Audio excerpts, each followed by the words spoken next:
54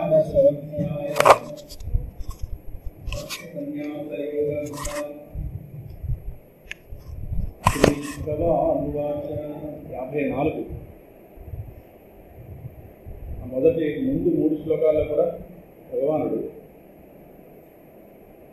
జ్ఞానం యొక్క పరాకాష్ఠ సాధన,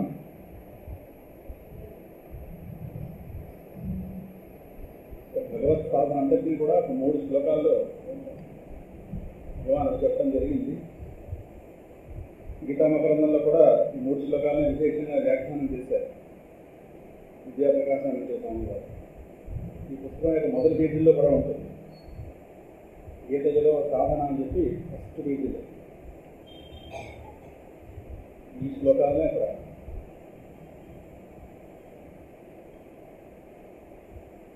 గీతాసారము అని ప్రారంభ పేజీల్లో ఉంది. కృష్ణుడి ఫోటోలో పక్కన గీతాసారం ఏదో కాదు, ఇదే ఈ 3 శ్లోకాలని కల్పకడానికి రాశారు.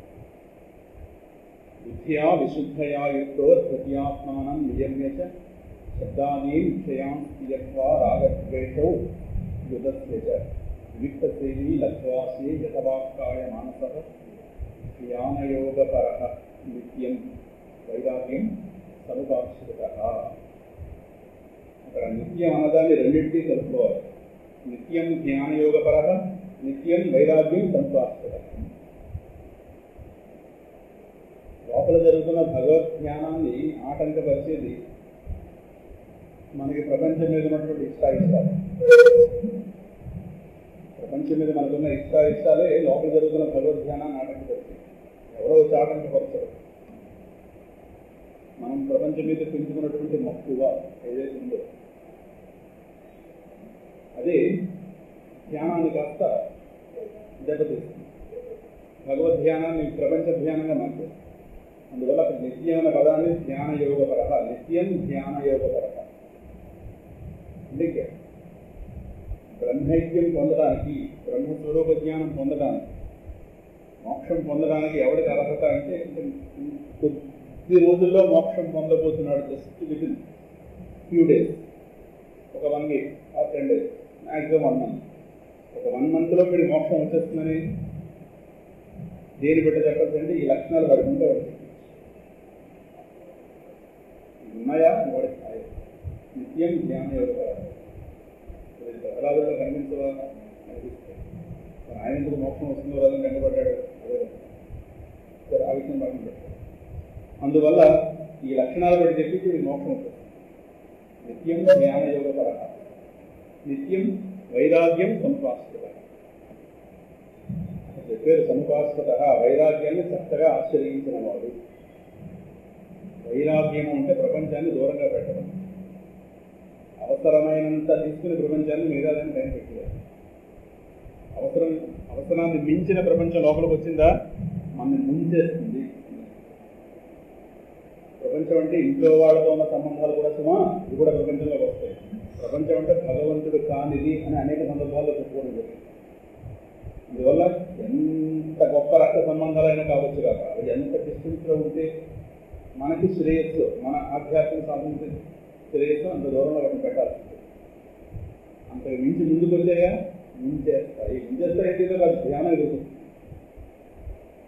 మామూలుగా సాయంకాలం గోల పెడుతున్నారుగా, మనుష్య జన్మకి సార్థకత ఏమిటి నిర్ధారించిన ప్రోగ్రాంలో అదే.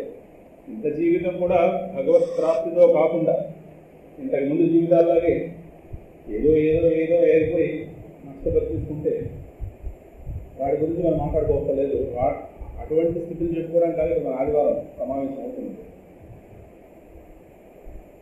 మన సమావేశం అవుతున్నది మనం కోల్పోయినటువంటి వైభవాన్ని తిరిగి మళ్ళీ పొందడానికి. కోల్పోయిన వైభవం అంటే భగవంతుడు అనేటువంటి వైభవాన్ని కోల్పోయి, అది కోల్పోయిన వైభవమే కానీ అదేదో కొత్తగా పొందే వైభవం కాదు. చాలా మంది అలా చెప్పుకుంటారు వాళ్ళ ప్రవర్తన.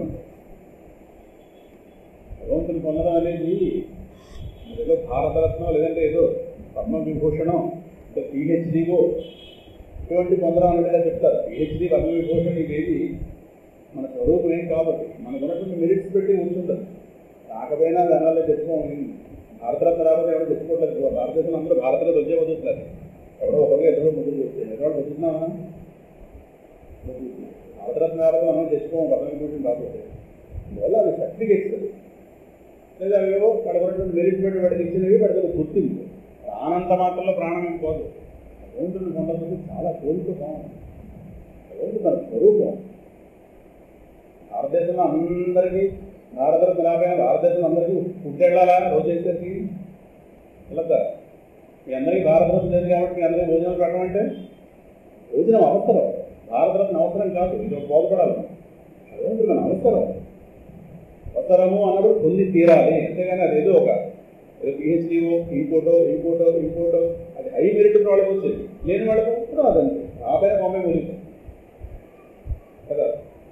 అది ఇలా చెప్తారు. స్వతంత్రం పొందడం అంటే ఏది ఎక్స్ట్రా క్వాలిఫికేషన్ పొందడం, ఎక్స్ట్రా క్వాలిఫికేషన్ కాదు, మన మన స్వరూపం అది. It's our most requirement. అర్థమైందా? అది అర్థమైతేనే నిత్యం ధ్యానం యొక్క పరహ. భగవంతుడు మనకు కేవలం అవసరంగా తెలిసి రావాలి. అంతేగాని అది ఏదో ఏదో ఏదో ఏదో ఏదో ఏదో కాదు. అది నేను ఎక్స్ట్రా బర్డన్ కాదు, అది స్వరూపము. మనం అది కోల్పోతే ఇక్కడ దేహంలో ఉన్నాం, దాన్ని దూరమే కాబట్టి ఇక్కడ ఉన్నాం. అందువల్ల దాన్ని పొందితేనే ఈ భారాలన్నీ పోయాయి. ఇది అర్థమైతేనే భక్తి సహజంగా వస్తుంది కదా, సహజంగా రాదు భక్తి. నిత్యం ధ్యాన యోగ తరహ మొత్తం ఈ లక్షణాలన్నింటిలో కూడా నన్ను అడిగితే గొప్ప లక్షణం ఏంటి చెప్తాను. నిత్యం ధ్యాన యోగంలో డౌట్ అవుతాడు భగవంతుడికి. ఎవడైతే భగవంతుడు వాడి స్వరూపంగా వాడికి అర్థమయ్యాడు, వాడి భగవంతుడు మర్చిపోలేడు. శ్రీవల్లభుడు తనను చేరిన ఎట్లయినా చెలిక అంట నవ్వలు చేరమరుచు ప్రహ్లాద గురించి చెప్తూ. ఆయన గారు ఒక్కసారి ఈయన గారు హృదయంలోకి రాగానే పిల్లలని కన్నా మర్చిపోయాడు ప్రహ్లాద. హృదయాన్ని పట్టించుకున్నాడు పరమాత్మ. అంటే చెలిక అంట నవ్వలు చేరమరు అసురాది తనమురోల నాడిని ఎట్లయినా అసుర బారులతో కూడా ఆడమరుచు. ఇంకా చిలికాండ్రు వాడు అప్పుడే ఆట పిలిచేవాడు. ఏదో వెళ్ళేవాడేమో వెళ్ళబోయే వేళకి ఈ ఆట హృదయంలో ప్రవేశించింది అంటే స్తంభంలో ఉండిపోయేవాడు. లోపలే ఆనందం లభిస్తున్నప్పుడు ప్రపంచంలో పనే ఉంది. నిత్యం వైరాగ్యం సముపాస్తుంది. సరే, అందువల్ల ఈ నిత్యం అనే పదాన్ని, ఈ నిత్యం కావాలంటే మనకు జరుగుతున్న భగవత్ ధ్యానాలు, మనం చేస్తున్న భగవత్ సాధనలు, వీటి ఎందుకు మనకు ప్రీతి కుదరాలి అంటే భగవంతుడు మన అవసరంగా మనకు తెలిసి రావాలి. ఈ మాటగా 1000 కోట్ల మనం చెప్తాం. ఇది తెలియనప్పుడు ఆధ్యాత్మిక సాధనలు పండవు. నాలుక పండాలి అంటే తమలగా కూడా సరిపోదు, సరైన సున్నం కూడా ఉండాలి. సున్నం లేకపోతే తింటే తినచ్చుగా, కానీ 4 పండదు. సున్నం సరైన సున్నం రాస్తే 4 బ్రహ్మాండంగా తాంబూలంగా సున్నమే ప్రధానం. అలాగే సున్నోడు నిలేస్తే కాదు, రాయవలసినంత రాయాలి. ఆ విధంగానే భగవంతుడు మన అవసరమైన అర్థమైతే ఆ సాధనలోకి అందం వస్తుంది. ఆ సాధనలోకి వచ్చేటటువంటి నేను స్వామి చెప్పారే ప్రేమ, భగవంతుడి యొక్క ప్రేమ, భగవంతుడు పొందాలనే కాంక్ష. వాడు 1/2 గంట జపం చేయొచ్చుగా, కానీ భగవంతుడు వాడు హృదయాన్ని చూస్తాడు అని రాత్రి ప్రవచనంలో అదే స్వామి చెప్పింది. అందువల్ల అదంతా రావాలి అంటే భగవంతుడు తన అవసరంగా అర్థం తాము కోల్పోయిన వైభవము భగవంతుడు. ఇది అర్థమైతేనే ఆధ్యాత్మిక సాధన. లేదా అదేదో ఆధ్యాత్మిక కూడా ఒక భారంగా ఉంటుంది, ఏదో యేసుక్రీస్తు తిరుగు మోసినట్టే ఉంటుంది. వద్దు, అలా అటువంటి దానికన్నా భయవచ్చడం బెస్ట్. సరిగ్గా విని వెళ్ళాలి లోపల. అందువల్ల నిత్యం వైరాగ్యం సముపాస్కృత. ఈ ప్రపంచంలోని మనకి తెల్లవారు లేస్తే మనకు ఎదురయ్యే ప్రతి దుఃఖానికి, ప్రతి దుఃఖం సీమ తలకాయం కావచ్చు, ఏమి తలకాయానికి ఎంతైనా కావచ్చు కదా, నీకు ఎదురయ్యే ప్రతి ఇన్కన్వీనియన్స్కి కారణం భగవంతుడికి దూరం కావడమే అనే స్పృహ ఉందనుకోండి. వాడు అంటే నాకు వచ్చే దుఃఖాలు వీడు వీళ్ళు కనిపిస్తున్న కారణాలు, కనిపించిన కారణం నేను భగవంతుడికి దూరం కావడం. ఆ మహాదుఃఖంలో ఈ దుఃఖాలన్నీ కూడా ఏడు తలకాయలు అన్ని తలకాయలు ఇంటున్నాయని సంగతి అనుకుంటాను. ఆ విధంగానే ఆ మహాకారణంలో నేను అది. అందువల్ల నాకు కలిగే ప్రతి దుఃఖం నాకు భగవంతుడు జ్ఞాపకం చేయాలి. వైకుంఠ చింతా వివర్జిత శ్రేష్ఠుడై ఒక్కడు 7 ముక్కడు. కోపన్ గారు పిచ్చి ఏదో పదాలు సరిపోవడానికి ఏదో చంద్రసి కూర్చోబెట్టి రాసిందే కాదు. భక్తుడు ప్రహ్లాద హృదయంలో తాను ప్రహ్లాదనే రాసినటువంటి పద్యాలు అన్నీ అర్థం చేసుకుంటే మన స్థాయి చూస్తుంది. భక్తులకి ఏమిటో అర్థం కావాలంటే వాడు రాసిన పద్యాల ద్వారా ఎలా తెలుస్తుంది. అందువల్ల వాళ్ళకి ఇక తనకి ఏ దుఃఖం కలిగినా వీళ్ళ మీద వాళ్ళ మీద వాళ్ళు కంప్లైంట్ చేయడానికి చేయరు. ఎందుకు కంప్లైంట్ చేస్తారు? ఒకటే కంప్లైంట్, నువ్వు నీకు దూరం చేస్తావు. ఆయన గారిని కంప్లైంట్ పెడతారు. ఎవరు పెట్టాలి? ఆయనకే పెట్టాలి కాబట్టి ఇంకోటి ఉంటేగా ఆయన గారు కంప్లైంట్ చేయడానికి ఈయన గారి కంప్లైంట్ ఈయన ఫైల్ చేయాలి. అందుకే నేను మొన్న ఎప్పుడు అన్నాను, ప్రతి పోలీస్ స్టేషన్లోని ఒకటి ఫోటో కామన్గా పెట్టాలి. ఒక దొంగది పోలీస్ స్టేషన్ దొంగ ఫోటోలు ఉంటాయి. ఎప్పుడైనా చూసుకుంటే వెళ్ళేది ఇంటికి ఎదురుపడితే జాగ్రత్తగా ఉండండి. గౌడ వచ్చిన పోలీస్ స్టేషన్ ఎప్పుడు వెళ్ళారని ఓసారి వెళ్ళి చూసాను. నేను అరెస్ట్ చేయడం కాదు, వాళ్ళు విడిపించాను. ప్రతి పోలీస్ స్టేషన్లో ఉంటాయి, బ్యాంకులో ఉంటాయి ఫోటోలు అవన్నీ. ఇవే విషయాలు జాగ్రత్తగా ఉండండి. చోటుపురం దొంగలు ఇలా ఒక దొంగ ఫోటో మాత్రం అన్ని చోట్ల పెట్టాలి. దొరికిన వాళ్ళు తీసుకొచ్చి అందించారు. సరేనా? దొంగ అర్థం కాబట్టి అందరూ దండం పెడుతున్నాం. అర్థమైతే మొట్టాలి. ఆయన మొట్టడమే ఇష్టం, అందులో మొత్తించుకున్నాడు దగ్గరికి వెళ్ళి. ఎవడు ఎలా నన్ను పట్టుకుంటాడా అనేది ఆయన కావాలి. అందువల్ల నిత్యం వైరాగ్యం సముపాశ్రిత. వైరాగ్యం అంటే ఇంతే. వైరాగ్యం అనేది ప్రపంచ కారణాలని వాడు పట్టుకోవడం అంతే. ప్రపంచమే తప్పు పెట్టినట్టే కనిపించట్లేదు, కానీ ప్రపంచం నాకు నా అజ్ఞానం ఉన్నంతకాలం ఎవడైనా తప్పు పెడతాడు. తలకాయ ఇంటిగా నొప్పి వచ్చి తలకాయ తలనొప్పి రాదుగా, సింపుల్. తలకాయ వాడు తలనొప్పి ఏంటి? ఆ విధంగానే నాకు నా అజ్ఞానం ఉన్నంతకాలం ఎవడైనా తప్పు పెడతాడు. ఏదైనా ఏ కారణంగా తప్పు. నాకు నా అజ్ఞానం లేకపోతే ప్రపంచం నన్ను తప్పు పెట్టడం నా తరమా. అందువల్ల ఈ దుఃఖాలకి యుద్ధం చేయడం ప్రపంచంతో అనవసరం.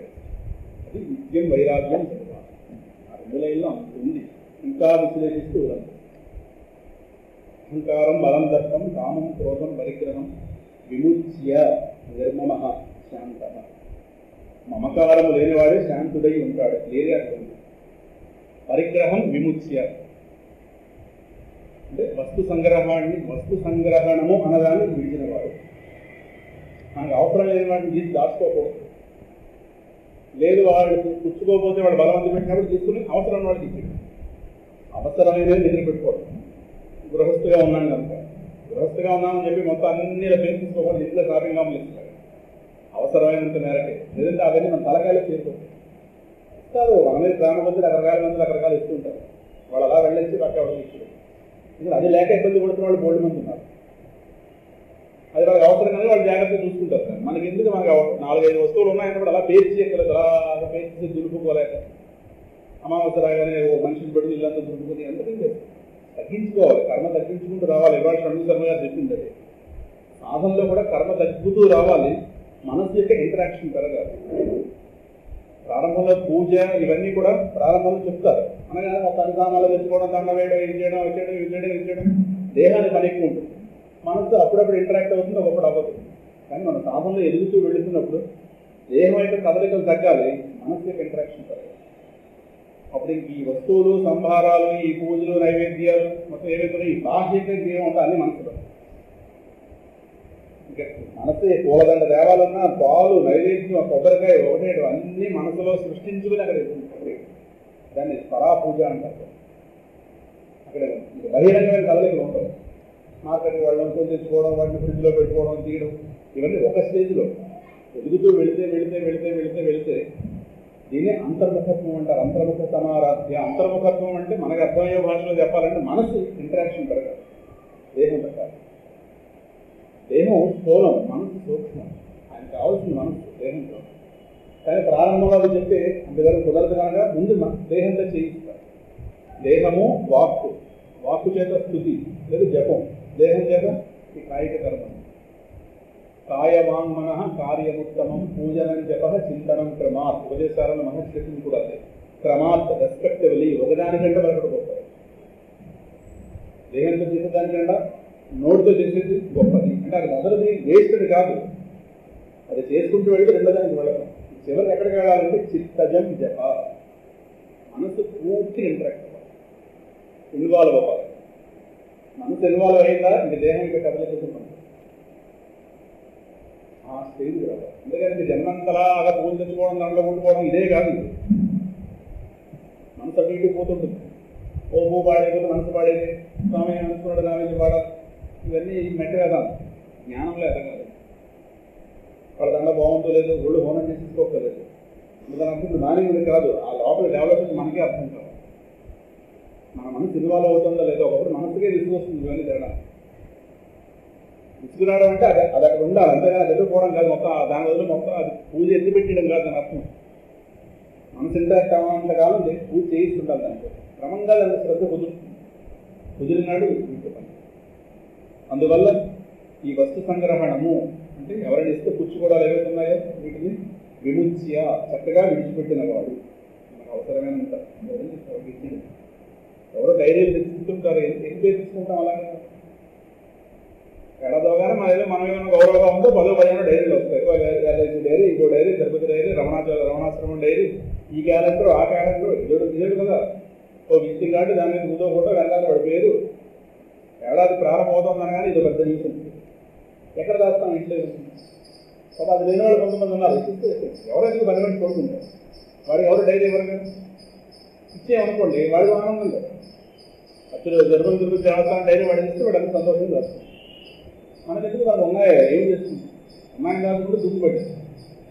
అందువల్ల అంతే, పుచ్చుకోకపోతే వాడుకోడు, వాడు దాన్ని పుచ్చుకొని. అందువల్ల నిర్మమ, మమకారం లేనివాడు. నెక్స్ట్ పదం శాంత. శాంతి కుదరాలి అంటే మమకారం ఉండకూడదు. మమకారం ఉన్నవాడికి శాంతి చాలా దూరము. మమకారం అంటే ఇది నాది అనేటువంటి భావన. దాని ప్రారంభంలో ముందు అహంకారము, నేను నాది. ఈ నేను నాది ఉన్నవాడికి శాంతి చాలా దూరం. వాడు అసలు శాంతి గురించి అప్లై చేయడం బేస్ట్. ఎందుకంటే వాడిని అడిగేది నేను, ఇది వదులుకుంటావా అది వదులుకుంటావా? రెండు వదులుకోను, కుదరదు. ఏదో ఒకటి, రెండో చోట ఉండవు. ఒకటి నాది అనుకున్నప్పుడు దానికి కలిగే ప్రతి వికారం నా మనసును దొరుకుతుంటుంది. దానికి ఆ వికారం కలగకుండా నేను ఆపలేదు. ప్రపంచంలో ఏ వస్తువు మీద కూడా నాకు రైట్ లేదు. వాస్తవం అది ఎందుకలా మార్చి వెళ్ళిపోతుందో నేనే ప్రాపలను.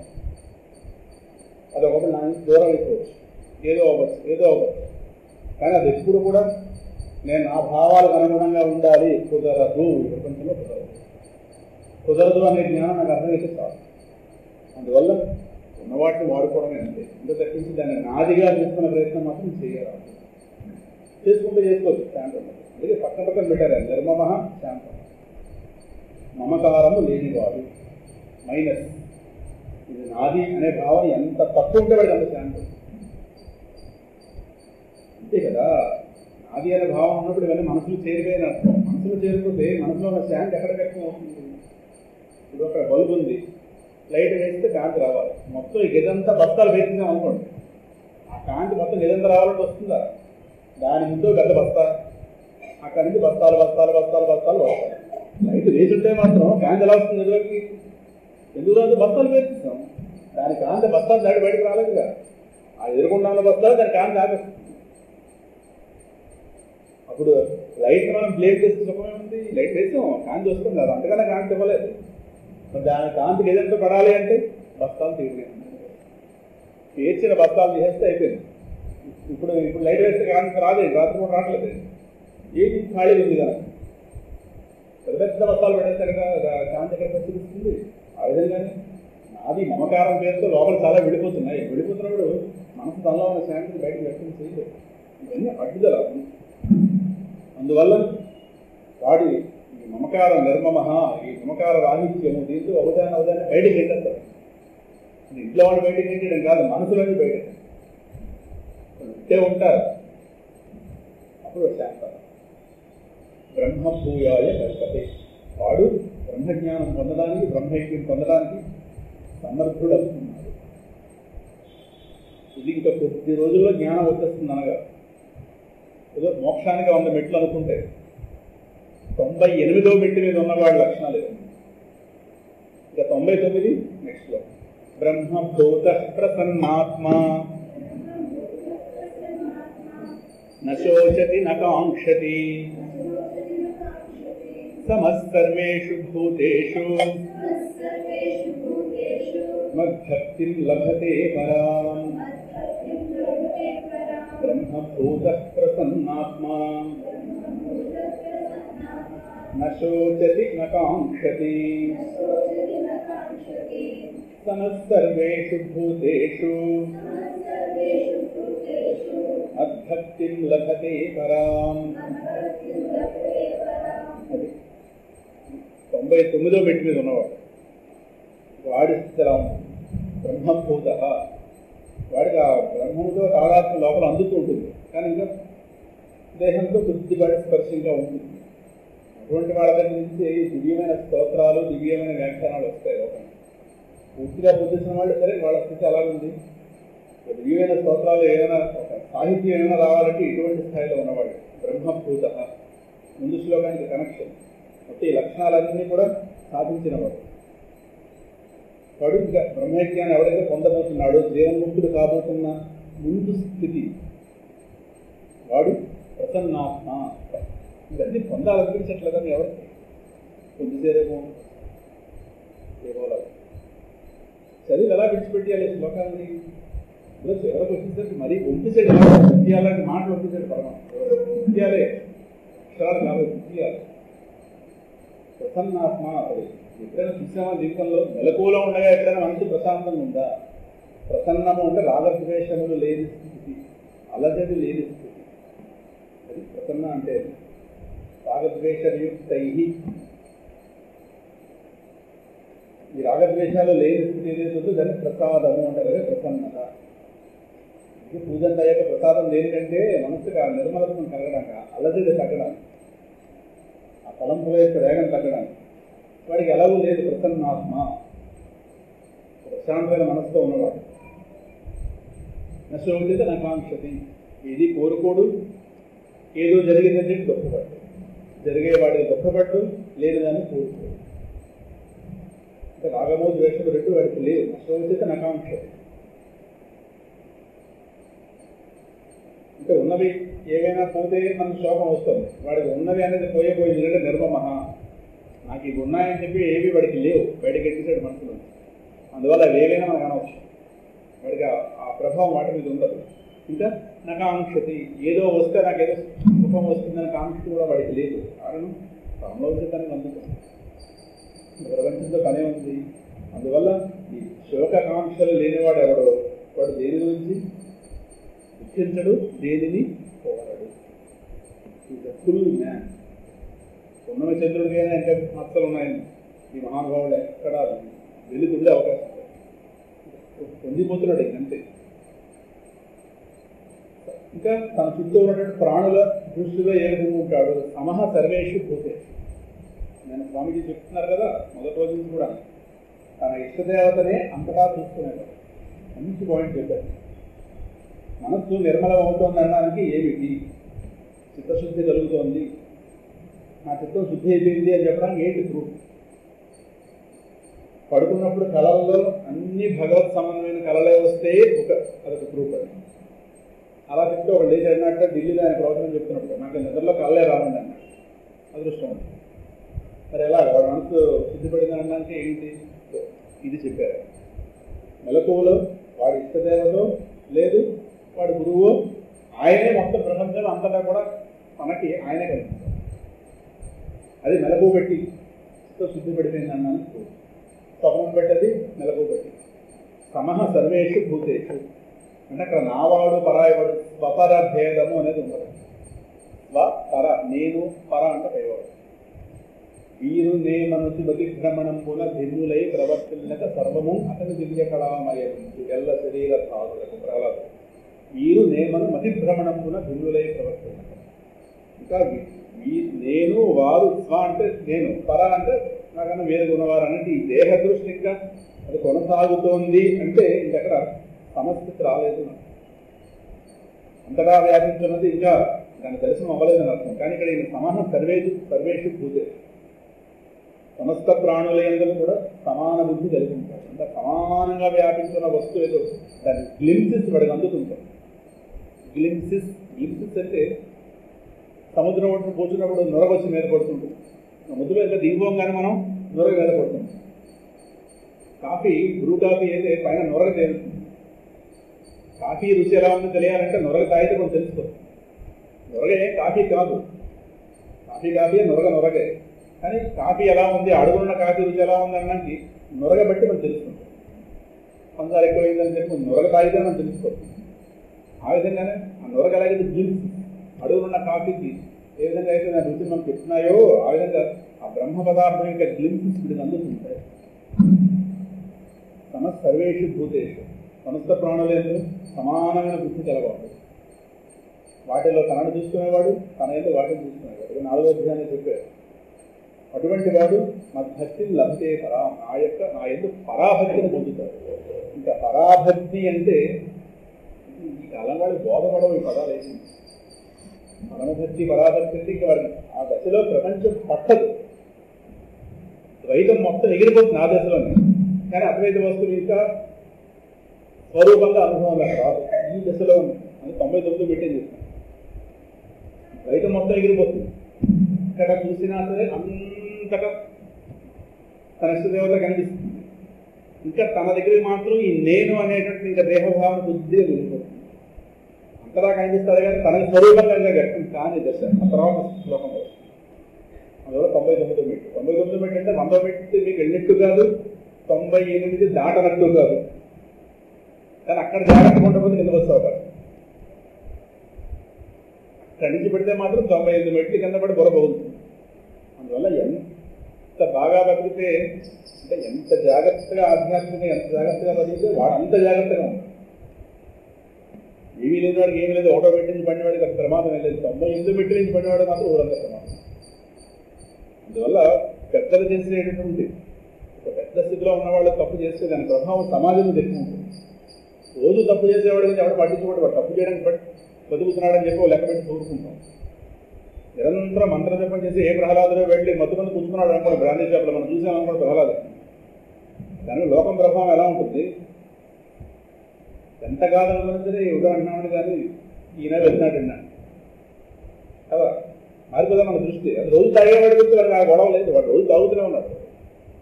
ఇటువంటి వాళ్ళ గురించి నాకు అంతరం ఉంటుంది. సో మొన్న ఏదో సరదాగా మాట్లాడుతుంటే ఒక ఆవిడ ఎవరో పేరు కానీ మీరు సినిమాలకు వెళ్తారని అడిగిందట. నేను మీరు సినిమాలకు వెళ్తారా అనగానే నేను వెళ్ళకూడదా సినిమాలకి, నా గురించి వాళ్ళకి అంతనా ఉంది. ఈ సినిమాలు కాకుండా ఏదో మొత్తం సినిమా రాగానే ఫస్ట్ షో నేను చూసేస్తుంటానండి అన్న. ఆవిడ బలిగా ఆశ్చర్యపెట్టారు. రాజుగారు అమ్మాయి ఎవరో కాదు, వేళతో వేళాకోళంగా మాట్లాడుతుంటే ఏదో సినిమా టాపిక్ ఏదో వచ్చింది, సోగాడే చిరునాయన ఏదో అనుకుంటాను. మీరు సినిమాకి వెళ్తారా? ఏం వెళ్ళకూడదా? వెళ్తే కాలేజీ తీసేస్తారా సినిమాకి వెళ్తే? మన సినిమాకి వెళ్ళడం ఏదో వాళ్ళు ఏదో అనుకున్నారు. అలాగా మన గురించి ఆశ్చర్యపోతుంటే ఇటువంటి గొప్ప స్థితుల్లో ఉన్నవాళ్ళు సినిమా రిలీజ్ అవగానే సమూహ లైన్లో ఉన్నారనుకోండి, అది ఎలా ఉంటుంది? అది అన్నాను కూడా బాగోలేదు. ఆయన జాగట్టి కోటేశ్వరరావు గారు, జగన్మోహన్ నరసింహరావు గారు ఫస్ట్ టికెట్ గేట్ దిగారు ఇలాగా రండి. అసలు ఊహించగల కల్లో రావాలంటే మెలుగులో మనం ఊహించలేం. దేనికి వీడి ముగ్గురు కూడా సినిమా చాలా బాగుంది, ఎక్స్పెక్టేషన్స్ చాలా ఉన్నాయి. అసలు మా ఋషిపేట తప్పని విడుదల చేద్దాం అనుకున్నాం కానీ వాడు మాకు రాలేదు, ఆ రైట్స్ తెలియదు. కానీ ఏమవ్వాలి, మనం ఏదో అవ్వాలి.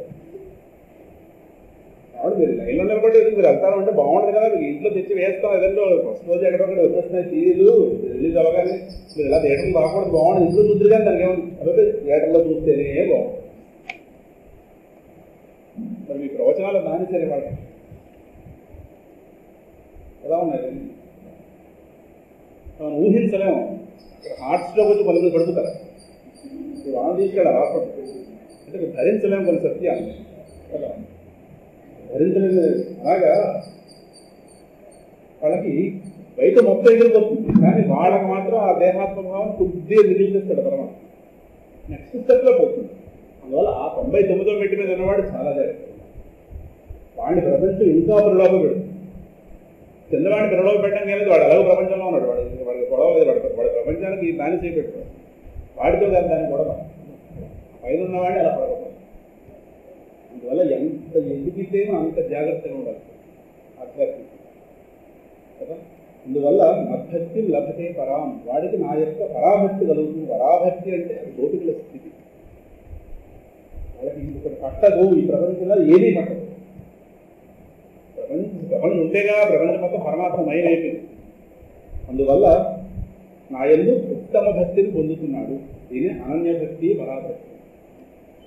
భగవంతుడు ఆశించేది మన దగ్గర నుంచి దీన్ని, ఇది కావాలని ఎవరున్నాం ఇది ఇవ్వడానికి ఎవరు సిద్ధంగా లేదు కదా. ఎందుకంటే ఈ ప్రపంచంగా చూడడం మనకి ఇష్టం, ప్రపంచాన్ని పరమాత్మ పరంగా చూడడానికి మనకు అంత సిద్ధంగా లేవు కదా. అందువల్ల ఈ పరాభక్తి పరమభక్తి అంటే ద్రష్టం జ్ఞాతం ద్రష్టం తత్వేన ప్రవేశం 11వ అధ్యాయం చెప్పాడు స్వామి. అంతటా భగవద్ దర్శనం చేశారు.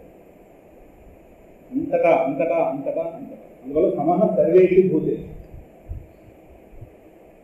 సమత్వం ఆరాధన అచ్యుతస్య సింహాచలం ప్రవచనాలు చెప్పారు. అచ్యుతుడికి నిజమైన ఆరాధన సమత్వమే. అదే ప్రారంభం, అదే పరాభక్తి. ఇంకా వాళ్ళే ఉండడమే, వాళ్ళ ఆరాధన చేయడానికి ఏం లేదు. ఏమక్కడ వాళ్ళు బ్రతికి వాళ్ళ దేహంలో ఉండడమే ఆరాధన. అంటే వాళ్ళు ఏం చూస్తున్నా పరమాత్మలో చూస్తున్నారు. పువ్వు పోద్దామన్నదిలో పరమాత్మ కనిపిస్తుంది. వాళ్ళు పోసి అలా అక్కడ పెట్టడం, మళ్ళా ఫోటోలు పెట్టడం.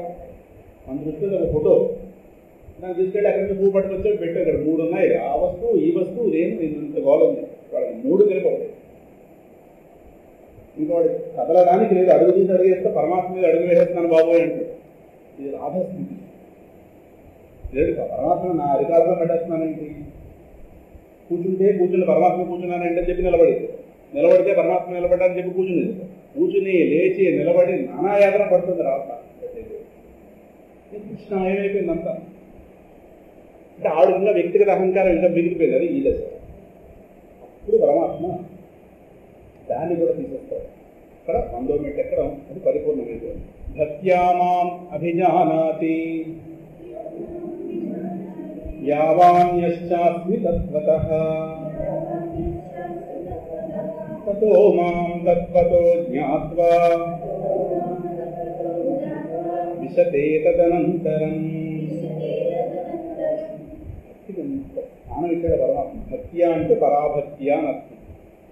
మామూలు భక్తి కాదు, పరాభక్తి మీద. నేను పరమభక్తి పరాభక్తి పై శ్లోకంలో చెప్పినటువంటి అటువంటి భక్తి చేత మాం అభిజానాతి, నేనేమిటో సుస్పష్టంగా తెలుసుకోగలుగుతున్నాడు. జానాతి కాదు, అభిజానాతి. అటువంటి భక్తి చేత మనుష్యుడు నేను ఎంతటి వాడినో ఎట్టివాడినో యథార్థంగా తెలుసుకుంటాడు. అంతవరకు వాడి భావాలతో నన్ను పరిమితం చేసుకుంటాడు. ఇప్పుడు పరిమితం ఉంటాడు, విగ్రహాన్ని పరిమితం ఉంటాడు, లేదు పలానా ఆలయాన్ని పరిమితం ఉంటాడు, పలానా శ్రీచక్రాన్ని పరిమితం అంటాడు, పలానా పంచాయతనానికి పరిమితం అంటాడు. ఏదో అలా పరిమితం చేసుకుంటాడు. ఎందుకంటే నేను వాడికి నా యొక్క యథార్థ స్వరూపం చూపించలేదు ఇప్పటిదాకా. ఇప్పుడు ఇంకా వాడికి నేను ఏంటో చూపించాలి. అందువల్ల నా ఎందు వాడికి అటువంటి పరాభక్తి కలిగిందని అందడా చూస్తున్నాడు. కానీ వాడి దగ్గర ఇంకా వాడు చూసుకోలేదు. ఇప్పుడు వాడి స్వరూపంలో ఇంకా వాడికి నేను అనే భావం ఉండదు. నేను వెళ్ళి అంత మెచ్చేది. అందువల్ల నేను ఎంతవాడినో ఎట్టివాడినో యథార్థంగా, ఎట్టివాడు మన స్వరూపమైన వాడని సాయంకాలం ఆయన చెప్తున్నది. అది భగవంతుడు మన స్వరూపము. అంతవరకు లోపల ఆ ఎడబాటు ఉండిపోతుంది. నేనంటూ వేరు ఉండిపోయిన అంతరా పరమాత్మ చూస్తున్నాడు కావచ్చు, కానీ తనకి ఇంకా లోపల చూసే వాడిగా మిగిలిపోయింది. ఇవాళ జ్ఞాతం ద్రష్టం అంటే ప్లేట్లో స్వీట్ చూస్తే పరిపూర్ణత్వం కాదు. 4 మీదకి వెళ్ళాలి. 4 మీదకి వెళితే అప్పుడు వస్తువు సొంతమైంది. ప్లేట్లో స్వీట్ చూడని వాడి కనుక చూసినవాడు అదృష్టవంతుడే. జ్ఞాతం ద్రష్టం చూడటం కదా, కానీ ప్రవేశం అది నాలోకి ప్రవేశించాలి. లేదు నేను నాలోకి ప్రవేశించాను. అదే పరమాత్మ చెప్తున్నాడు. నేను ఎంతవాడినో ఎట్టువాడినో యథార్థంగా తెలుసుకుంటున్నాడు. యావాన్యస్తాస్తి తత్వతః. ఇప్పుడు ఇంతకుముందు ఒక నామము, రూపము, మంత్రము, ఇది ఒక యంత్రం ఎంతవరకు పరిమితం చేశాడు. ఇప్పుడు తత్వతః యాజ్ ఇట్ ఈజ్. నేను వాస్తవంగా నేనేంటో దాన్ని నేను వాడికి చూపిస్తాను, తెలుసుకోగలుగుతాడు. అతః అటు పిమ్మట మాం తత్వతో జ్ఞాత్వా, ఈ విధంగా నన్ను తత్వతః తెలుసుకున్నాడు కదా, తెలుసుకున్నవాడు విశతే తత్ అనంతరం నాలోకి ప్రవేశిస్తున్నాడు.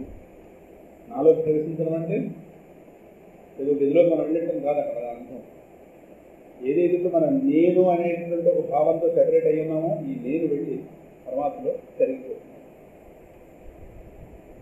ఉప్పు బొమ్మ పెట్టి ఉప్పు బొమ్మ సముద్రంలో ప్రవేశించిందంటే, ఉప్పు బొమ్మ ప్రవేశించిన తర్వాత కూడా సముద్రంలో ఉప్పు బొమ్మగా ఉండదు. పెద్ద బండరా పెడతాం అనుకోండి, అది అలాగే ఉంటుంది సముద్రంలో. ఎన్నేళ్ళైనా అలాగే ఉంటుంది. నల్లరాయి పట్టుకొని పడేస్తే సముద్రంలో అయితే ఉందేమో కానీ అదేం కరిగిపోతుంది. ఉప్పు బొమ్మ ఉప్పుతో తయారు చేసిన బొమ్మ పట్టుకొని అందరూ వేస్తే నాలోకి ప్రవేశించిందంటే ఏంటి అర్థం? నేనుగా మిగిలిపోయాడు. మన వ్యక్తిగత అహంకారం ఆ మహా అహంకారంలో కరిగిపోయాడు. కరిగిపోతే ఆయనే మన యొక్క స్వరూపం దాన్ని ప్రవేశించుట అంటారు. ఇప్పుడు నీళ్ళల్లో ఒక చేపను పట్టుకున్నాం, ఆ వల కాస్త నీళ్ళల్లో అలా ఉంచాం. చేప ఎక్కడుంది? ఇప్పుడు ఇంతకుముందు ఎక్కడుంది? నీళ్ళల్లో ఉంది. ఇప్పుడు నీళ్ళల్లో ఉన్న వలలో నీళ్ళలో ఉందిగా కాదు, మధ్యలో వల ఆడుతున్నాం. దాన్ని మనం వల పైగా లాగేది ఇంకా సముద్రంలోనే ఉంది. అక్కడే ఉన్నాం, ముందు సాటిస్ఫాక్షన్ హైగా ఉంటుంది. ఏం పోయింది, నేను చేయలేదుగా, నేను చేయడం ఏంటి? వల పట్టించలేదు. సముద్రంలో ఉంచేదిగా కాదు, సముద్రంలో ఉంచేవి కానీ సముద్రం మొత్తం తిరగడానికి లేకుండా వలకే పరిమితం అయిపోయింది. ఇప్పుడు ఏం చేయలేదు, ఆ వేసిన వల తీసి తీసినటువంటి చేప సముద్రంలో ప్రవేశించింది. చేప సముద్రంలో ప్రవేశించడం అంటే ఆ వల కాస్త తీసి, అంటే చేప ఎక్కడి నుంచో వచ్చి సముద్రంలో చూడడం కాదు, సముద్రంలోనే ఉంది చేప. కానీ ఆ వల రూపమైనటువంటి నిరోధం ఏదైతే ఉందో అది తొలగింపబడితే చేప విశాలత్వానికి ఇంతకుముందు ఇరుకైపోయింది వల కారణం. ఆ విధంగానే నేను అనే భావనతో ఇరుకైపోయాం. రెండులోనే ఉన్నాం, సందేహం లేదు. కానీ ఈ నేను అనే భావన ఇరుకై, ఈ నేను అనే భావన పడిపోతే అది ఎక్కడ జరగాలి? ఇక్కడ జరగాలి. అందువల్ల మోక్షం ఇక్కడ జీవన్ముక్తి బతికుండగానే ముక్తి రావాలి. చేప బతికుండగానే, చేప చచ్చిపోయిన తర్వాత ఇంకా వల చేసి ప్రయోజనం ఉంది. చేప బతికున్నప్పుడు వల చేయాలి, దానికి అప్పుడు ఆనందం. అందరూ భగవంతుడిలోనే ఉన్నాం, కానీ నేను అనేటువంటి అవరోధం దానికి చిక్కుపోయి ఉంటుంది. ఎలాగైతే చేప వలకి చిక్కుపోయి ఉందో అలా చిక్కుపోయి ఉన్నాం. ఈ నేననే పరిమిత భావన అది కొంచెం దేహాన్ని పరిమితం చేస్తుంది.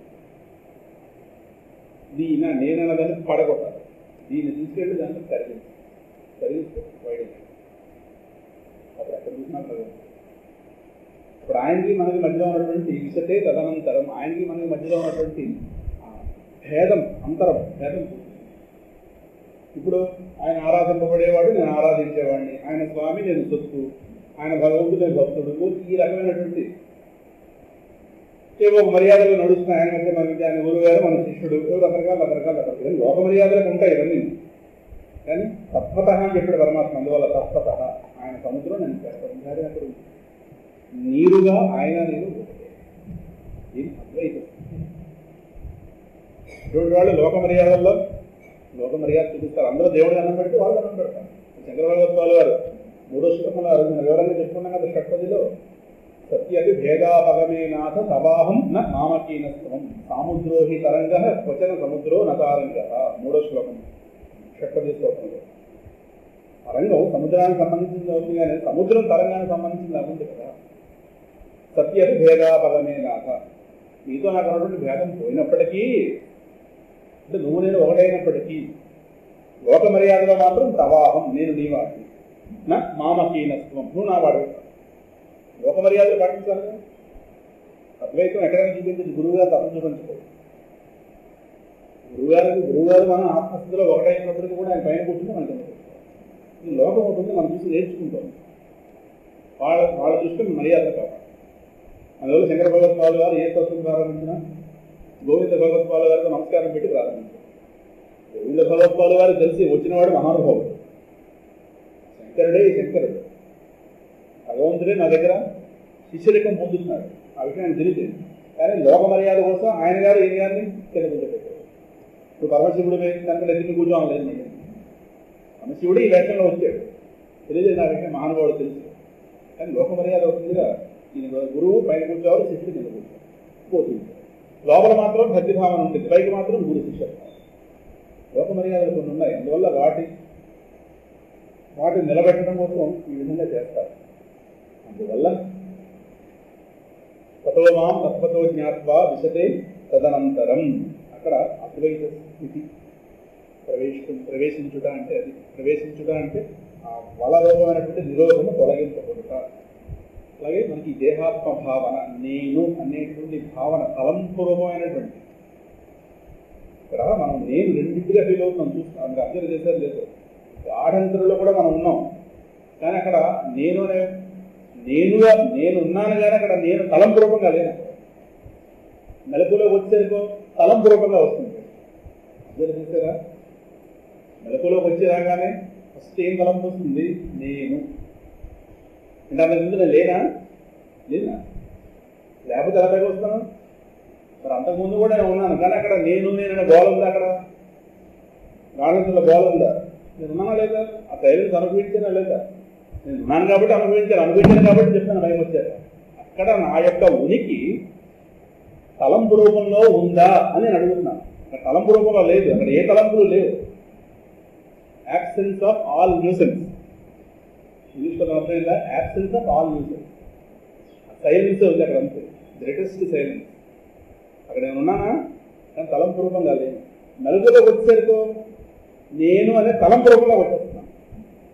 ఇంకా మొదటి తలంపు వస్తే అన్ని తలంపు థాట్స్. ఆ థాట్స్ అన్నిటికీ first thought I am this body. ఇది తలంపు రూపమైన నేను. అది తలంపు రూపం కాని నేను, స్వరూపమైన నేను. స్వరూపమైన నేను శాంతిగా ఉంటుంది. తలంపు రూపమైన నేను గోల. ఇదేంటి ఒకే నేను రెండింటిగా ఉంటున్నానంటే ఇందులో ఏది నేను ఏది నన్ను కాదు తెలిసింది. ఈ తలంపు రూపమైన నేను వెళ్ళి కలిగిపోతే స్వరూపమైన నేను. ఇదే న్యూసెన్స్. ఈ తలంపు రూపమైన నేనే వాళ్ళ ఇవాళ నిద్రలోకి ఎందుకు వెళ్ళాలని చూస్తాం? నిద్రలోకి వెళ్ళాలంటే మన స్వరూపాన్ని పొందుతున్నాం. అందుకు నిద్ర అంటే ఎవరికైనా ప్రేమ. మహర్షి ఒక మాట అడిగేవారు, ఎవరైనా ఈ ప్రపంచంలో నిద్రని ద్వేషించేవాడు ఉన్నాడా? ఇప్పుడే పడుకునేలా ఉన్నారు ఎవరన్నా, శివాన్ని ఇప్పుడే పడుకున్నారు. నిద్రను ద్వేషించేవాడు ఉన్నారంటే ఇప్పుడు పడుకోమని అర్థం కాదు. నిద్రని ద్వేషించేవారు ఎవరైనా ఉన్నారా?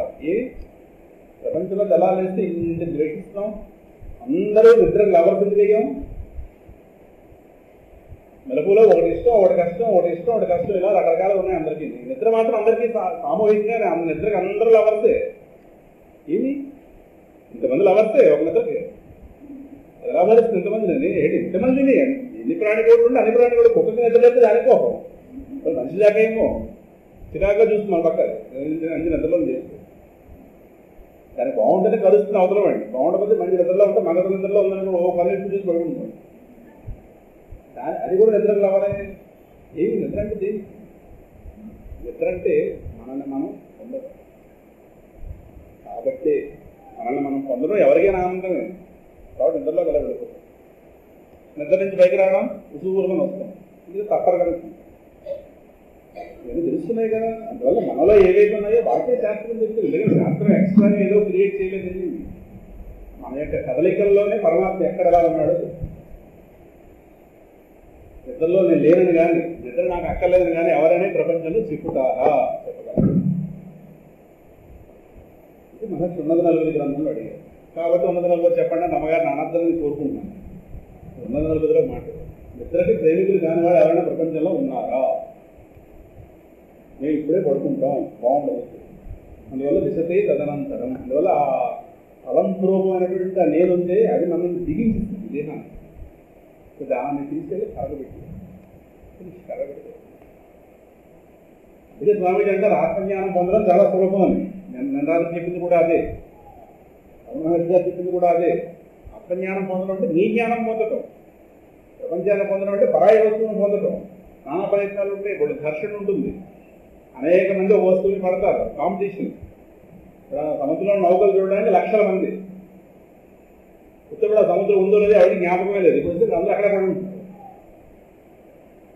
ఇవిడ బోధపడితే ఏమో చూసొచ్చేస్తారు మొత్తం మీద. ఎందుకు లేదు మొత్తం మీద. అందువల్ల ఉత్తరుడు సముద్రం గురించి మనకు స్పృహే ఉండదు. ఇప్పుడు అందరి దృష్టి సముద్రం మీద. కాంపిటీషన్ పెద్దదానికి జ్ఞానం పొందడం అంటే అన్నేం తెలుసుకోవాలి. దీనికి ఎవరు రెండో వ్యక్తి యొక్క ఇంటర్ప్రిటేషన్ లేదుగా. ఆ ప్రయత్నం నా గురించి ప్రయత్నం చేసుకోవడం. రెండో వ్యక్తి మూడో వ్యక్తి చేస్తాను. దీనిలో వాళ్ళ పాత్రే లేదు ప్రేమ. నన్ను నేను పొందడం తేలిక కదా, పరమ తేలిక. అయితే మనకు ఆ ఏర్పడవలసినటువంటి ఆ లవ్ ఏర్పడాలి. అందువల్ల తతో మాం తత్వతో జ్ఞాత్వా విశతే తదనంతరం శ్లోకం చెప్తున్నాడు. సర్వకర్మాణ్యపి సదా కుర్వాణో మధ్యమాశ్రయః మత్ప్రసాదాదవాప్నోతి శాశ్వతం పదమవ్యయం. ఇవి కొంచెం ప్రమాదకరమైన శ్లోకాలు ఇవన్నీ. అందుకే మొదట్లో వీటన్నిటినీ ఏదో కొన్ని ప్రమాదాలు పొందాం, సరిగ్గా అర్థం చేసుకోవాలి. సర్వకర్మాణ్యపి సదా కుర్వాణో మధ్యమాశ్రయ. ఇప్పటిదాకా చెప్పిన దానికి విరుద్ధంగా చెప్పినట్టు ఉంటుంది. దాన్ని సరిగ్గా వ్యాఖ్యానం చేయాలి. మత్ప్రసాదాత్ అవాప్నోతి శాశ్వతం పదమవ్యయం. సర్వకర్మాణ్యపి సదా, సమస్త కర్మల్ని సదా కుర్వాణ, ఎల్లప్పుడూ చేసుకున్నవాడైనప్పటికీ మద్వ్యపాశ్రయ, కేవలం నన్నే ఆశ్రయించువాడు, శరణు పొందేవాడు. వాడు నా అనుగ్రహం వల్ల మత్ప్రసాదాత్ శాశ్వతం పదమవ్యయం అవాప్నోతి, నా అనుగ్రహం వల్ల నాశరహితమైన శాశ్వత మోక్షపదాన్ని పొందుతున్నాడు. కొంచెం జాగ్రత్తగా అర్థం చేసుకోవాలి. సమస్త కర్మలు చేస్తున్నప్పటికీ, అంటే ప్రపంచంలో తిరగడానికి పరమాత్మ లైసెన్స్ ఇచ్చినట్టుగా ఉంది. ఈ కర్మలు ఎక్కడ చేయాలి? ప్రపంచంలో చేయాలి. ఈ ఒక్క శ్లోకం బట్టి ప్రపంచంలో గడుపుతాం. శ్లోక పాదాల మొత్తాన్ని అర్థం చేసుకుని ఉండాలి. మద్వ్యపాశ్రయ, నన్నే, కేవలము నన్నే ఆశ్రయించువాడు. ఆ పదం వేసాడు పరమాత్మ. మద్వ్యపాశ్రయ, మత్ వ్యపాశ్రయ, కేవలం నన్నే ఆశ్రయించువాడు అంటే దాని అర్థం అంటే కొంతమంది ఎలా ఉంటారంటే ప్రపంచంలో తిరగడానికి పరమాత్మ అవకాశం చూపించిన శ్లోకాలు వెళ్తుంది, అవమానపడి వెళ్తున్నారు. వాళ్ళకి ప్రపంచం కాళ్ళు ఆగవు. ఇటు భగవంతుడి మాట కాదని లేదు, పెద్ద ఘర్షణ ఉంటుంది. ఇలాంటి శ్లోకాలు వాళ్ళకి ఏదో పాసి చూస్తూ సముద్రం కూర్చున్నట్టు. ఇది అంత వేయం కాదు, అక్కడ కళ ఉంది. అక్కడ మనం పూర్తి ఎక్కడ చూస్తాం? మొదటి తెలుస్తారా కాదు మానకుశల ప్రమాణ తిరిగి శాశ్వతం పదం అలా అర్థం చేసుకున్నాం. ఒకనాడు నాకు ఏ పడిన ప్రమాదం చెప్పగలం. అంతే కదా. మత్ వ్యపాశ్రయ, కేవలం నన్నే ఆశ్రయించువాడు. మత్, నన్నే ఆశ్రయించు. నన్నే ఆశ్రయించేవాడు అంటే ఏం చేయాలి? నిన్నే ఆశ్రయించేవాడు అంటే దాని అర్థం కర్మ ప్రారంభంలో కర్మ చివరిలో ఒకసారి అనుకుంటే సరిపోతుందా? అలాగే చెప్తారు వ్యాఖ్యానం కొంతమంది. కర్మ చేస్తున్నప్పుడు ఎలాగో మనసు కర్మ మీకు వెళ్ళిపోతుంది కదండి, పరమాత్మ ఎక్కడ జ్ఞాపకం ఉంటాడో అదే ఇదే దీనిలో రకరకాల కథలు చెప్తారు. ఏదో నారద మహర్షి, నేను నిరంతరం నారాయణ స్మరణ చేసుకుంటాను. ఒక రైతు వాడు ఏదో ఉదయం భగవంతుడికి నమస్కారం పెట్టి పరిపాలన సాయంకాలం కూడా నమస్కారం పెట్టేవాట.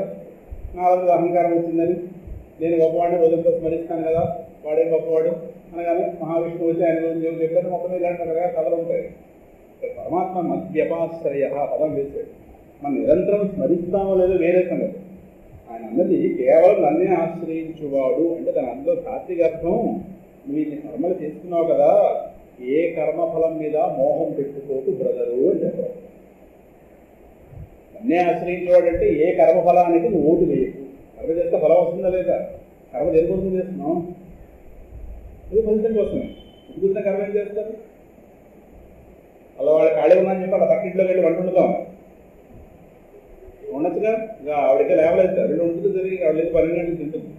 ఈ వీధిలో ఎవరెవరు ఎంత లేవదో వాళ్ళకి వెళ్ళి వంట వండడం ఖాళీ ఉందంటారు. ఎందుకంటే మనకి ఇచ్చే తెక్కేడు ఖాళీ ఉంటే ఈనాడు ఎవరు తెలియజేసుకుంటాం. కానీ ఎవరు నిద్ర లేవదో అంటే వంట వండుతారు అని వంట మనిషి.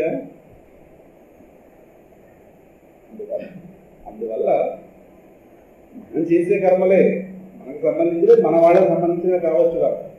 కర్మ చేసింది ఫలితంతో, ఫలితంతో పని లేనప్పుడు కర్మతో కూడా పని లేదు.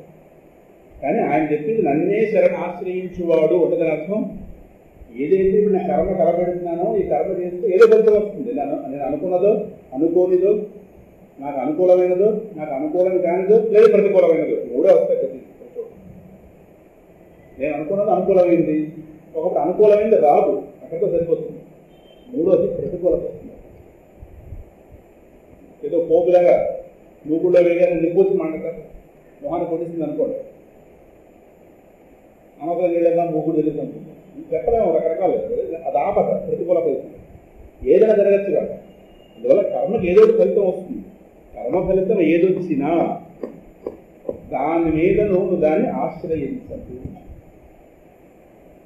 కర్మ చేయకుండా పూజలేవు కాబట్టి సర్వకర్మాన్ని ఈ దేహ సంబంధమైనటువంటి కర్మలు ఏవైతే చేసుకో, నీకు తప్పదు. కానీ వాటి ఫలితాలను మాత్రం ఆశ్రయించదు. మద్వ్యపాశ్రయ, నన్నే ఆశ్రయించు అంటే కర్మఫలం మీద పూర్తిగా కాంక్ష ఉండదు. కర్మకి ఏ ఫలితం వస్తుందో నేను కర్మ బాగా చేయాలి, వచ్చే ఫలితం ఏదైనా సరే మన అశాంతిని మాత్రం తుడిచిపెట్టలేదు. మన అశాంతిని తుడిచిపెట్టవలసింది శాంతి స్వరూపుడే భగవంతుడు. ఆయా ఇచ్చే కర్మ ఫలితం కాదు. చాలా సందర్భాల్లో చెప్పుకున్నాం కర్మకి ఫలితం వస్తుందేమో, కానీ నా ఆశకి ఫలితం రాదు ఎప్పుడు. కర్మకి ఫలితం రావడం లేదు, నా ఆశకి ఫలితం రావడం లేదు. నా ఆశకి ఫలితం, నా ఆశ ఏంటి, నా అశాంతి పోవాలి. నా ఆశకి ఫలితం ఆయన అనుగ్రహం వల్ల వస్తుంది. అంటే కర్మ ఫలితం రూపంగా ఎవడి యొక్క అశాంతి పూర్తిగా ఇప్పటిదాకా తొలగింపబడలేదు ఈ విశ్వంలో.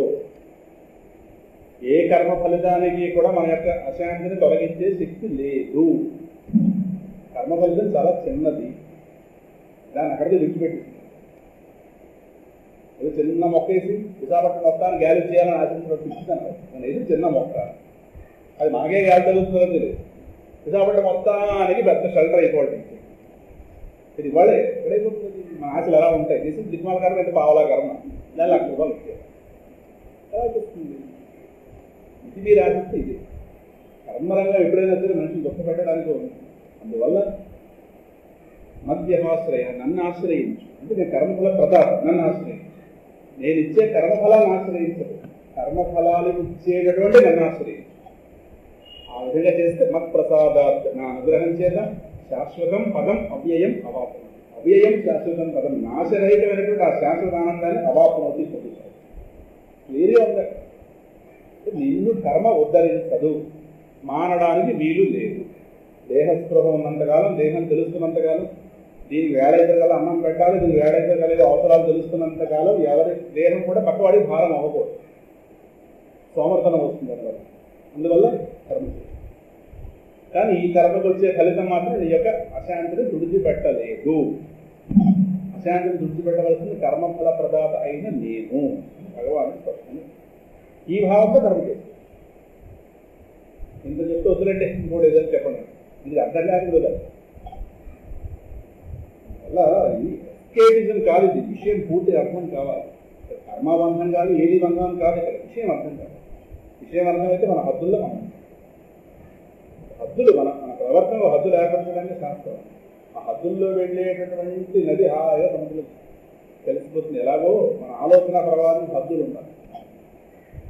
అదేవిధంగా అందువల్ల శాశ్వతమైనటువంటి మోక్షపదాన్ని పొందుతున్నాడు అని చెప్పి తర్వాత శ్లోకాల్లో భగవానుడు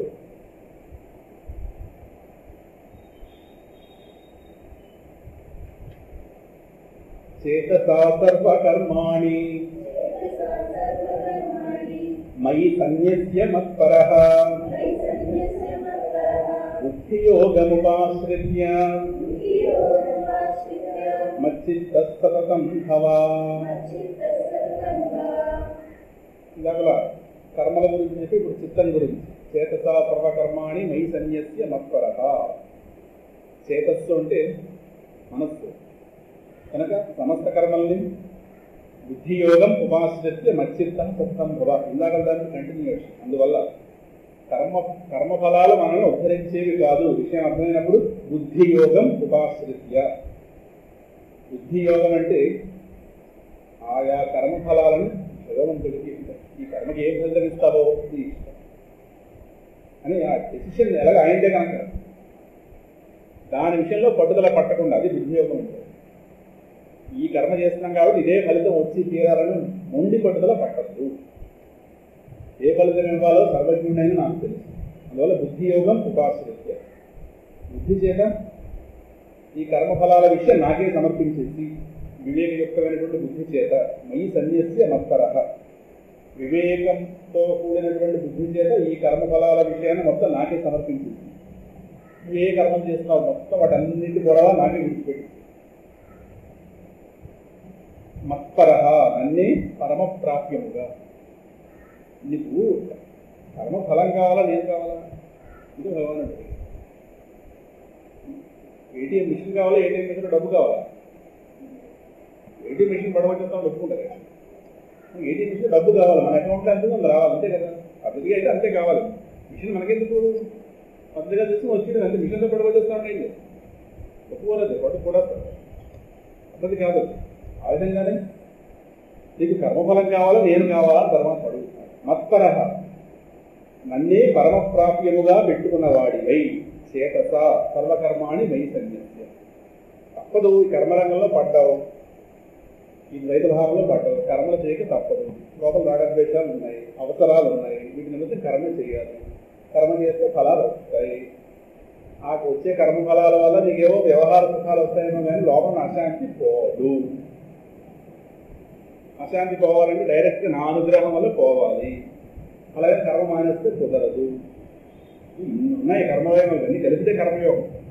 అందువల్ల బుద్ధి యోగం ఉపాశ్రిత్య పదం వాడే పరమాత్మ. ఇదంతా కూడా ఈ వివేకం కలిగి ఉండి వివేకయుక్తమైన బుద్ధి చేశారు. ఈ కర్మఫలాల కూడా ఆయనకి విడిచిపెట్టి ఆయన చేసేస్తున్నాను ఏదో నువ్వే, ఏ కర్మఫలం ఇస్తే నాకు తెలుసు. నువ్వు ఏది ఇచ్చినా నా శాంతి రాదుగా. నువ్వు నిన్న మొన్న ఎవరో ఫోన్ చేసి ఇంటర్వ్యూ ప్రాక్టికల్ పరీక్షలు వెళ్తున్నామన్నా, నువ్వు అనుకున్నట్టుగా పేపర్ రాకపోతే ఎలాగో నీకు అశాంతి. నువ్వు అనుకున్నట్టుగా రాసినా నీ అశాంతి ఉంది. నీకెందుకు చెప్పడం అయితే పరీక్ష వెళ్ళే ముందు నువ్వు అనుకున్నట్టుగా సపోజ్ 100 వస్తే అనుకో, అప్పుడే నీ అశాంతి పోతుంది అనుకుంటున్నావేమో. అశాంతి పోదు. అనుకున్నట్టుగా రాయకపోతే వచ్చేటువంటి దుఃఖం ఏదైతే ఉందో అది నువ్వు అనుకున్నట్టుగా రాస్తే ఆ దుఃఖం రాదు. అర్థమైందా? నువ్వు అనుకున్నట్టుగా రాలేదు అనుకోండి, ఏదో తేడాగా రాసాము అనుకోండి, దుఃఖం వస్తుంది. అనుకున్నట్టుగా యాజిటేజ్గా దింపితే ఉండదు పేపర్ అలాగా, ఈ దుఃఖం ఉండదేమో. అశాంతి కామన్గా ఉంది. ఇంట్లో 4 గదులు ఉన్నాయి. ఏ గదిలో ఒక గదిలోకి వెళితే ఇంకో గది అక్కడ ఉండదు. ఈ గది ఆ గదిలో ఉండదు, ఆ గది ఆ గదిలో ఉండదు. కానీ ఏ గదిలోకి వెళ్ళినా పునాది ఉంటుందా? ఉండదా? పునాది స్లాబ్ ఉంటాయి ఉండవా? లేదా మీ ఇంట్లో పునాది స్లాబ్ ఇక్కడ అందులో ఇలా పూర్వం అటు లేదు, ఇలా ఒకరు ఈశాన్యం నైరుతి రకరకాలు చదువుతున్నారు. ఏ ఇంట్లో కన్నా పునాది స్లాబ్ తప్పగా ఒక గది మరో గదిలో ఉండదు, మరో గది మరో గదిలో ఉండదు. ఏ కర్మఫలం వచ్చినా మన అశాంతి పోదు. ఇది అర్థమైంది. ఇది ఒకటి అర్థమైతే జీవితంలో చాలా అలసట మనకు ఉంటుంది. రెస్ట్ ఉండండి బాగా, నాన్నగారు రెస్ట్ తీసుకోండి, ఏడు రెస్ట్ తీసుకుంటాడు అలా మనసులో ఆలోచిస్తుంటాడు. ఏం రెస్ట్?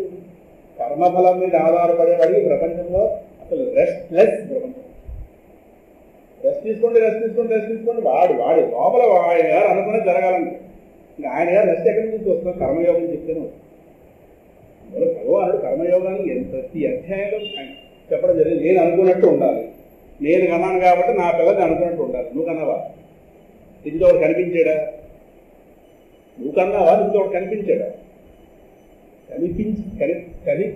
కనిపించడం కాదు, నువ్వు వీళ్ళందరినీ కన్నట్టుగా ఒకటి చేసాడు.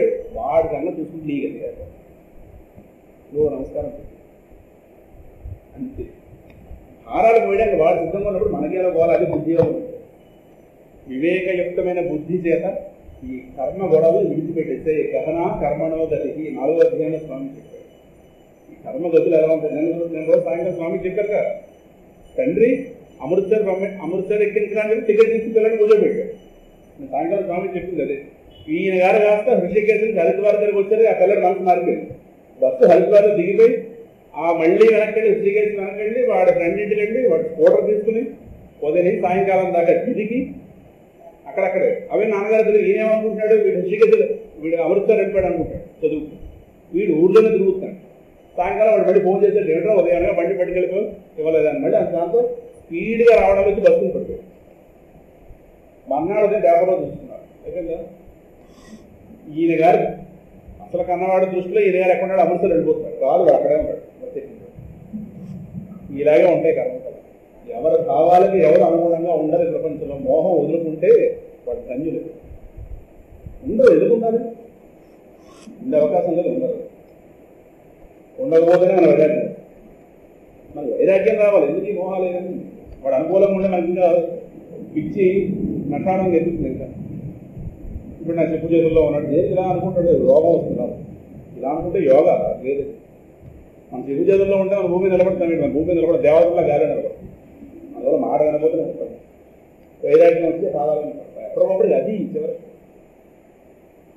అందువల్ల కర్మ గొడవల్లోకి వెళ్ళగలుగుతున్నా ఇది స్వామి 4వ అధ్యాయంలో చెప్పాడు. గహనా కర్మనో గతి ఎలా ఉంటాయో తెలియదు. ఈయన గారు బస్సు ఎక్కించి టికెట్ తీసి ఇంటికి వెళ్ళిపోయాడు. పిల్లడు ప్రయాణంలో ఉన్నాడు. వాడు చూస్తే ఉద్ధరించాడు. మన్నాడు దాన్ని 7 years. వాడి బండితో పాటు బతుకుతాడు. సాయంకాల స్వామికి ఆయన తెలిసిన భక్తుడే, ఆ స్వామికి భక్తుడే. ఎవరి బ్రతుకులు ఇప్పుడు ఎలా మారిపోతాయో తెలియదు, ఎవరెవరికి ఎప్పుడు శత్రువులు అయిపోతామో తెలియదు. వీటి రకాల కారణాలు ఉంటాయి. అనవసరంగా కారణాల విషయంలో కూడా చొరపడదు. నువ్వు అర్థం చేసుకోలేవు, నీ బుద్ధి పట్టుకోలేవు. అందువల్ల బుద్ధి యోగం ఉపాసృత్య, నీకు కావాల్సింది నేను, నీకు కావాల్సిన నీ అవసరం తీర్చేవాడిని నేను. అందువల్ల నా యందు మత్పరః, నన్నే పరమగతిగా పెట్టుకో. కర్మఫలం కాదు నీ పరమగతి, నేను పరమగతి. అర్థమైంది అర్జున? అర్థమైంది. ఈ విధంగా చేసి మచ్చిత్త సతతం భవా, ఈ యొక్క పాయింట్ అండర్లైన్ చేసుకుంటే చెప్తాను. ఎల్లప్పుడూ నీ చిత్తమును నా యందే నిలిపి ఉంచు. మత్ చిత్త సతతం భవ, నీ చిత్తమును నా యందు నిలిపి ఉంచు. లేదు నన్ను నీ చిత్తంలో పెట్టుకో, ఏదైనా చెప్పచ్చు. ఎప్పుడు సతతం, ఈ పదాలే మనకు నచ్చవు. ఆల్వేస్, ఇప్పుడు మనం పెట్టుకుంటాం కదా, కానీ ఆల్వేస్ నుంచి చెప్తారు పరమాత్మ. ఇప్పుడు సతతం ఎల్లప్పుడు, ఎల్లప్పుడూ ఎందుకు పెట్టుకోవాలి? ఎల్లప్పుడూ కర్మం చేస్తున్నాం. ఏ మన తలంపు మన పంపు ముంచేస్తుందో, ఏ మన తలంపు దోషంతో ఉందో, ఏ మన తలంపు మన ప్రమాదకారం అవుతుందో ఎవడని చెప్పగలడు? మనం చేసే తలంపులన్నీ కరెక్ట్ ఏంటి గ్యారెంటీ? మన తలంపే మన ప్రమాదం అయిపోతుంటే, ఎవడో ఇతర తలంపు వచ్చి మన ప్రమాదం అయితే అది వేరే సంగతి. మన తలంపే మనకు ఆపదైతే మనమే సర్వజ్ఞులమా, సర్వశక్తిమంతులమా? ఆపద వస్తున్నాయి ఆపేయడానికి మించి కదా. ఇప్పుడు అన్ని నావలు అక్కడ తిరుగుతున్నాయి. నిజంగా యుద్ధం వచ్చేవాళ్ళు ఓడి బయలుదేరదు, పడుకుంటాయి ఆఫీసు పోతుంటారు. ఇప్పుడు ఏదో అడావుడు చేస్తుంది. నిజంగా యుద్ధం వచ్చింది అనుకోండి, ఎవరి స్టార్ట్ అవ్వట్లేదు, ప్రెసిడెంట్ గారు స్టార్ట్ అవ్వట్లేదు. ఏదో అదో హడావుడు అంతే. మనం భగవంతుని మర్చిపోవడానికి ఏదో సందర్భం. ఆల్రెడీ సంసార సాగరంలో ఉన్నాం, దీని నుంచి బయటపడే ప్రయత్నాలు లేవు. ఏదో సముద్రం చూడడం బయలుదేరడం అంటే దీని నుంచి దాడిపోయి కాబట్టి వెళ్ళమా? లేదు ఈ సంసార సముద్రంలో అదో సముద్రం భాగమా? వీళ్ళందరూ పడిపోతే సరే గొడవ ఉండదు. వాడి నుంచి ఎత్తితే మనం నుంచి ఎత్తితే ఇక్కడ రాత్రి వస్తే పడుతుంది. ఎందుకు పడుకోలేదు? సముద్రం పడుకుంటే సరిపడి అక్కడ ఆ నావల మీద పడుకుంటే సరే కాదు. మన రాత్రి సరే మళ్ళీ ఇంట్లో మనసం ఉండాలి. మళ్ళీ స్వరూప స్థితి పొందితే మళ్ళీ తెల్లారైతే మళ్ళీ ఊరాక నిజంగా యుద్ధం వస్తే బయలుదేరవాలి. అలా ఒడ్డు ఉంటాయి. ఇలాగే ఉంటుంది. ఇవాళ భగవంతుడు ఏం చేస్తే ఆయన్ని మరిపించడానికి మనం ఏదో సందర్భం పెడుతుంటాడు. ఇందువల్ల మోసగాడని చెప్తాను. ఏదో మనకి ఇలా పెడితే చాలు, పేపర్లో 4 సార్లు వస్తే మనం బయలుదేరుతుంటాం. పాదం మన పేరు మహాభక్తులు పండింది. ఏదో అంత పరమాత్మ చేసేస్తున్నాం. అది నిత్యం ధ్యాన యోగపర అంటే వాడు ఇటువంటి వాడికి వాడాడు. అంటే దీనికి వెళ్ళవాళ్ళందరూ ధ్యాన యోగపరులు కాదు. వాడు వెళ్ళలేక మురుగులో వెళ్ళలో కూర్చున్నారు.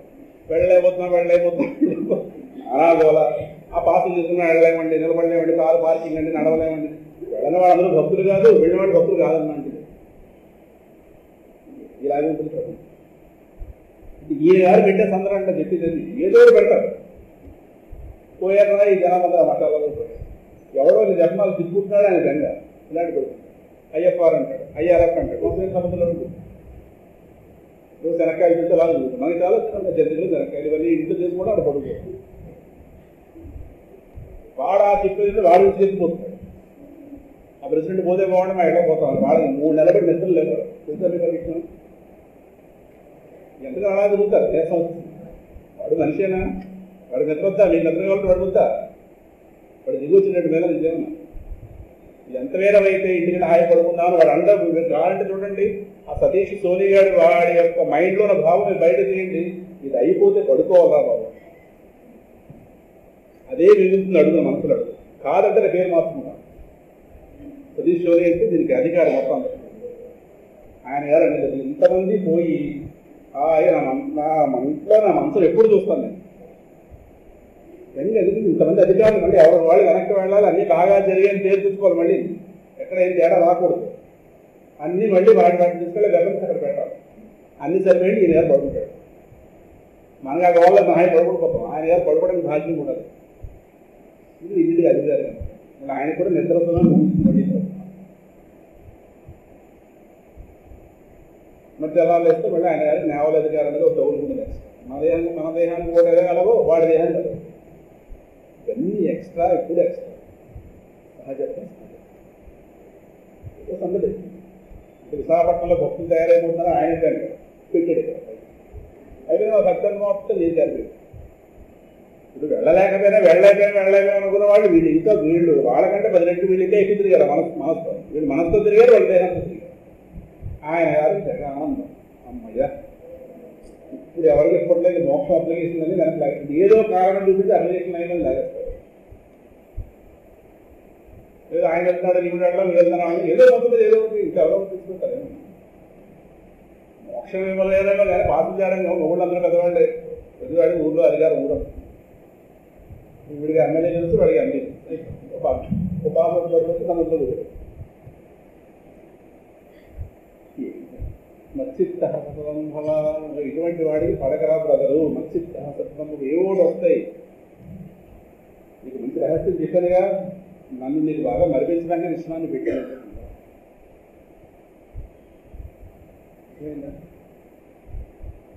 దరిద్రం ఏంటంటే ఇలా పట్టుకుని ఈ కంచాలు కొట్టడం దరిద్రం.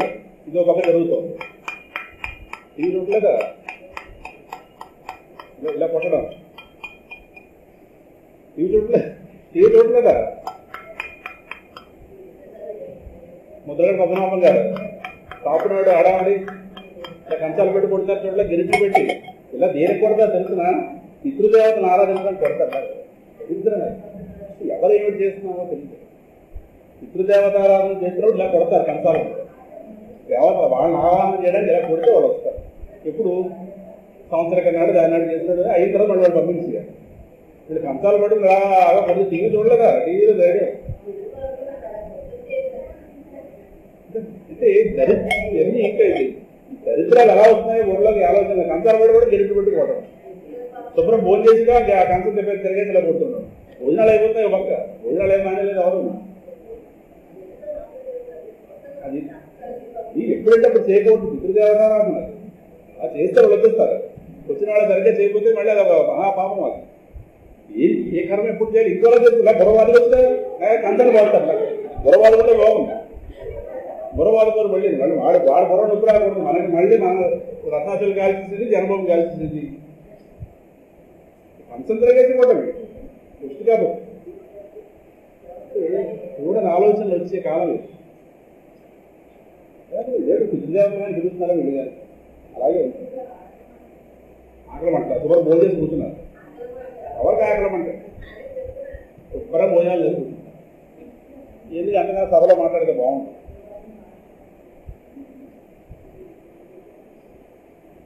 ఈయన ఒకడు పొరుగుతో తలగొక్కున్నాడు. ఆ ఎలక్షన్ ఎలాగైనా వచ్చేయడానికి. ఎందుకంటే ఎక్కువ సీట్లు రావాలంటే ఈస్ట్ గోదావరి, వెస్ట్ గోదావరి. ఎక్కువ ఈస్ట్ గోదావరి. ఈస్ట్ గోదావరిలో గెలవాలి. గెలిస్తే అసెంబ్లీలో ఎక్కువ సీట్లు వస్తాయి. ఈస్ట్ గోదావరిలో గెలవాలంటే వాళ్ళ సంఖ్య ఎక్కువ. అందువల్ల ఈయన గారు ఆ వెలుగు పెట్టాడు. వెలుగు పెట్టాడు కానీ లూపున్నారంటే వెలుగు కూర్చున్నారు. వీళ్ళ కనుక ఇస్తే వాళ్ళు ఇచ్చారు. అనవసరంగా తల గోక్కున్నాడు ఈ చంద్రబాబు నాయుడు. ఇప్పుడు ఏం చేస్తాడు చూడండి. ఎలా కనిపిస్తావు చూసుకొని బీసీలు ఎలా కనిపిస్తుంది? ఒకనాడు 68, 69 అంటే ఒకనాడు జనాలు తక్కువ కనుక ఆనాడు ఉన్న సర్వేల్లో ఆనాడు సమాజంలో హెచ్చుతుంది. మొత్తం అందరూ ఎకనామికల్గా సమానం అయిపోయారు. ఒకనాడు తక్కువ భావాలు ఎక్కువ భావాలు కూడా ఏం లేవు. వాళ్ళు అనుకున్నట్టుగా ఏం లేదు. వాళ్ళు ప్రమాణం ఉన్నారు. ఆర్థికంగా అందామంటే ఆర్థికంగా వాళ్ళ ప్యాకేజ్ ఇస్తే కాదు తీసుకెళ్ళి వాళ్ళు బీసీలో కలపాలి. ఎక్కడ కలుపుతారు? రాజ్యాంగ సవరణ చేయాలి. పెద్ద పెద్ద విషయాలు. ఎవరో తెలివైన వాడంటే సుప్రీంకోర్టులో పడేస్తే కేసు చేయకూడదు. సుప్రీంకోర్టు ఎప్పట్లో తేలుతుంది. నీకు 40 ఏళ్ళు వచ్చేయాలి. ఇప్పుడు ఉన్న జడ్జిలకి మొత్తం సిజేఐలకి ఒక 10 మంది మారితే అప్పుడు తెలుస్తుంది. ముద్రగడ పద్మనాభాన్ని ఉరిమనోడు కొట్టారు అప్పుడు తెలుస్తుంది. ఇప్పుడు ఎలా ఇంకా అదే జరుగుతుంది. ఎవరికి అంతే ఎవరు పడతారో వాడు. ట్రైన్ తగలబెట్టారు కదా మంచిగా. సరే మనకు అర్థమైంది. ఆ ట్రైన్ తగలబెట్టడానికి మీదకి వస్తున్నాడు. వాడు ఎలా పరిగెట్టారు? లోపల ఉన్నవాళ్ళు మనం అందులో ఉంటే తెలుస్తుంది. మనం అందులో ప్రయాణికులమైతే కూర్చుంటామా? తగలబెట్టిన సార్ సీట్ అవ్వాలండి. అంతకుముందు విశాఖపట్నంలో ఉన్నప్పుడు ప్రజలు సీట్ చూసుకుని కిటికీ దిగిలా అటు చూసి చూసి ఇలాగని మనమే వాడికి కావాల్సిన వెళ్ళక మనం ఉంటామా? సీట్లో ఉంటామా? విజయవాడ దాకా ఉంది టికెట్. ఇంకా తుల్లాగా వచ్చాం. ఈ ట్రైన్ వదలం. అది ఉంటే ఎవరికైనా కదలమని చెప్పలేదు. అందులోనే ఉండని చెప్పి వాడు అంటబెట్టారు. అప్పుడు ఏమైంది? పిల్ల జల్ల లగేజ్ అది ఇది చూడకుండా ఎవరున్నాడు వాడు పరిగెట్టారు. ట్రైన్ చూసి పారిపోతే మంట పెట్టారు. పారిపోండి మంట పెడతామని చెప్పలేదు. మంట పెట్టే ప్రయత్నాలు అంటే పారిపోయారు. ఎవరు? ప్రయాణి. అది మనకి అర్థమైంది. అవునా? ఈ సంసారం నుంచి ఎప్పుడు బయటపడతారా బాబు అనుకున్నవాడు వాడు వాడు వాడు నిత్యం ధ్యాన యోగ పదార్థం. మనకి ట్రైన్ వరకు అర్థమైంది. దానికోసం చెప్పలేదు, దీనికోసం నిరంతరం అటువంటి స్థితిలో ఉన్నవాడు వాడు మోక్షాన్ని వరకు నిత్య సంసార భీత. నాకు ఆ వ్యంగ్యాలను ఆయుధం కూడా కదా. నువ్వు అని చెప్పావు కదా, మచ్చిత్తకం సుఖం భవ. ఈ కర్మరంగంలో ఉన్నంతకాలం కర్మలు ఎలా కర్మ ఫలితాలు ఊపేస్తుంటాయి కనుక, గాలు ఎలాగైతే చెట్ల కొమ్మని కనిపిస్తుంటాయో కర్మఫలాలు మనసును ఊపేస్తుంటాయి. అటువంటి మనసుకి స్థిరత్వం రావాలంటే కర్మఫలాల మీద మన సుఖం ఎప్పుడైతే ఆధారపడిందో డెఫినెట్గా ఆ కర్మఫలాలు జీవితాన్ని ఎఫెక్ట్ చేసిస్తాయి, సందేహం లేదు. అందువల్ల నీ మనసు స్థిరత్వం కావాలంటే మచ్చిత్త సతతం భవ అని చెప్తాడు.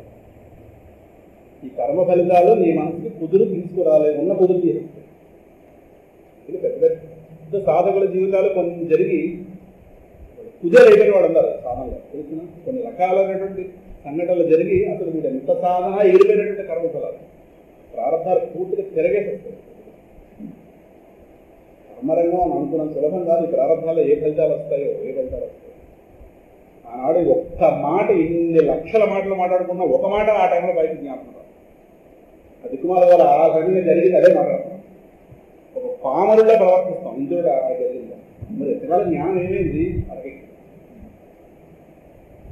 మోహం అంత వ్యక్తి కబుర్లు చెప్పినట్టు ఉండదు. అందువల్ల మచ్చిత్త సతతం భవ. నిరంతరం నాయంది నీ మనసుని నిలుపు. ఎందుకంటే నేను స్థిరమైన వాడిని. కర్మఫలాలు అస్థిరం, అవి రాక తప్పదు. నేను ఎప్పుడో దీని నుంచి బయటకు వచ్చాను. సంసారంలో ఉన్నందుకు కర్మలు తప్ప ఏమి నేను పైకి లాగాలిగా. అందులో నాయంది మనసు పెట్టి కర్మఫలం మీద మనసు పెట్టేవా స్టాక్ మార్కెట్లో కుదేరైపోతుంది గుర్తుగా. కానీ 100కి 150 మంది 150 మంది 99 కాదు కర్మఫలం మీద సుఖాన్ని ఆధారపడదు. అది పెద్ద వీక్నెస్. మనకి సాగుడు కొంతమంది వీక్నెస్, కర్మఫలం మీద సుఖం కోసం ఆధారపడడం ప్రతివాడికి వీక్నెస్. అందువల్ల ఈ కర్మఫలాలు ఎంతో ఎవడో భూమి మీద ఉంటాడో లేదో ఒక బోధం పెట్టి చూడాలి. కర్మఫలం ఎలా ఉన్నా సరే డిస్టర్బ్ కాకుండా ఉండే మైండ్ ఉన్నవాడు ఉంటాడే, వాడు ఎక్కడో వెతకాలి బోధం పెట్టి. దొరికే అవకాశం లేదు. కానీ కర్మఫలాలు లేదు. దేహం వచ్చినా కర్మఫలాలు తప్పదు. దేహం తీసుకొచ్చినే కర్మఫలాలు. నా అన్నవాడి జీవితంలో డిస్టర్బెన్స్ వచ్చిందా, నా విష్ణు సహస్రనామ పారాయణ అవకెక్కిపోయింది. ఆ రోజుతో విష్ణువుకి నాకు విడాదు లేదు. ఏమిటైందంటే నా అన్నవాడి జీవితంలో డిస్టర్బెన్స్. ఇంకేమి నేర్చుకున్నాం? కబుర్లు చెప్పినట్టు ఉండదు. చాలా కష్టం, చాలా. అందుకే అన్ని వైపుల నుంచి మనసుకి జ్ఞానాన్ని సప్లై చేయాలి. మనసుకి జీవితంలో రాబోయే ఆపదల గురించి ముందు చెప్పాలి. ఇప్పుడున్న జీవితం ఇలా కొనసాగిపోతుంది అనుకుంటే వాడిని మించిన భ్రాంతి ఉన్నవాడు ప్రపంచంలో మరొకటి లేడు. ఎక్కడెక్కడ ఏ జీవితాల్లో ఏం జరుగుతున్నా అది నా జీవితంలో కూడా జరిగే అవకాశం ఉంది అన్న మాట మనసుకి చెప్పాలి. ఈరోజు చెప్పితే ఆ రోజు నాడు మనసు వచ్చినాడు నిలబడు. దాని అపోహలు దానికి అది తన ఏదే స్వప్నం కనుకుంటూ తన జీవితం ఎలా ఉండాలి, ఆ స్వప్నం కనుకోవడానికి వెళ్ళిపోతుంది. స్వప్నాలు కళలు అయిపోతుంది. అందువల్ల బ్రతుకులో రాబోయే ఆపదలను మనసు ముందు బోధపరుస్తాను. నేను ఆ కోణంలో ఎక్కువ బోధపరుస్తుంటాను. నేను నచ్చకపోవచ్చు, వస్తాయి లేదో వస్తాయని ప్రిపేర్ అవ్వాలి. ప్రిపేర్ అయిన వాడికి సమస్య ఉండదు. ఏదో ఏదో అనుకుంటే మాత్రం జీవితం ఇంకో రకంగా వెళితే సమస్య. ఏమో ఎవరు రాసే పేపర్ మీద ఈ జీవితం ఎప్పుడు ఇలాగే ఉంటుంది. మహామహా భక్తులుగా లేదు, వాళ్ళ జీవితాలు నానా ఇబ్బందులు పడతాయి. అందులో భక్తుల జీవితాన్ని భగవంతుడు మరీ పరీక్షలు పెడతారు. లేని ప్రారంభాలు కూడా మోసుకొచ్చి ఈయన గారు కావాలని చెప్పి వీడి కత్తిని ఎలా తీసేద్దామా, 2వ సంవత్సరంలో స్వామి చెప్పారు. అవసరమైతే తప్పదనుకుంటే జ్ఞానం ఇస్తాడేమో కానీ కత్తి ఇవ్వడు భగవంతుడు. 2వ సంవత్సరం చెప్పారు. 3వ రోజు 4వ రోజున రాలేదు, 2వ రోజున పెట్టారు. జ్ఞానం కావాలంటే ఇస్తాడు కత్తి.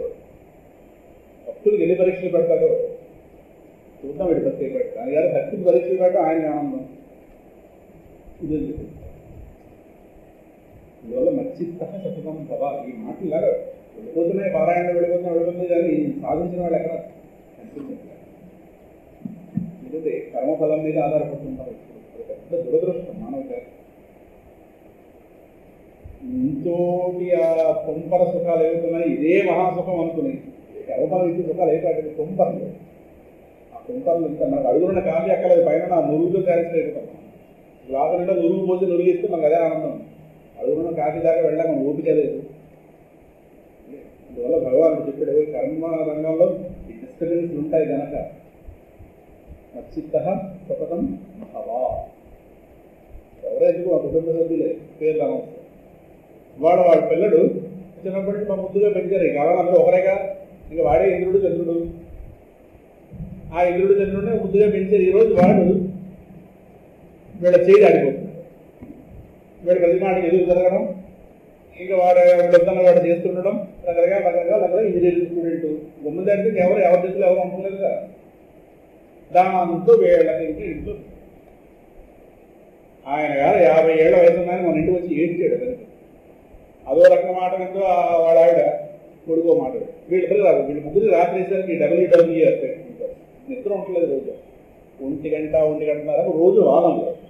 నేను అప్పుడే ఎందుకు పడుకుంటున్నాను నాకు బాధించడానికి ఓపికలాగా పడుకుంటున్నాను. బాగున్నా నాకు ఇలాంటి ప్రశ్నలు ఇస్తున్నాను. 1:30 కొంచెం టిఫిన్ చేసింది స్టార్ట్ చేసి కదా, అప్పుడు విడత తిరిగితే 10-10:30 అంతగా ప్రారంభిస్తారు. రోజు పంపమే దీని మాట కదా అని చెప్పి వాడడం లేదు. నేను 18 ఏళ్ళు వచ్చేసి 18 ఏళ్ళు వస్తే స్వతంత్రంగా ఓటు హక్కు వేసుకోవడం గవర్నమెంట్ అవకాశం ఇచ్చింది.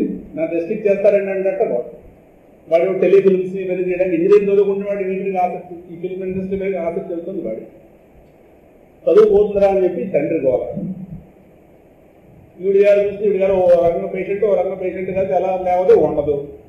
ఆ మొగుడే వండుకుని వాడి ఆయన గారు వండితే వాడు ఏం నచ్చింది, వాడు రోడ్ల మీద ఇల్లు అలవాటు పడిపోయి ఈవిడ గారు 12 గంటలు లేచి ఒక్కరించి ఎలా ఉంటుంది ఇల్లు దరిద్రం.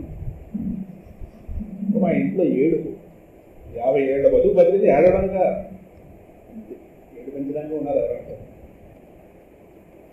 ఎవడు గురించో ఏడు తెలుస్తుంది. వాడు మాట కనుక వాడు తీరు అడిపోతాడేమో అని చెప్పి దానికి గర్భవతి అడిగితే రేటు గడిపిన వాళ్ళందరూ ఏం చేస్తారు, సముద్రంలో కూర్చుంటే సరే, ఇంకో అయ్యారకు వస్తే కూర్చుంటే ఏమి తింటే ఎవరి చేతులు ఎవరు ఉంటారు, ఎవరు పట్టుదల వాడు వాడిని రెస్ట్రిక్ట్ చేస్తే వాడు ఒప్పుకుంటాడు. నాకు పెద్దరికం వస్తుంది, నేను ఆలోచించగలను. ఇంట్లో చదవట్లేదు, కాలేజీలో చెట్టు సరిపోతుంది, ఇంట్లో చదవట్లేదు.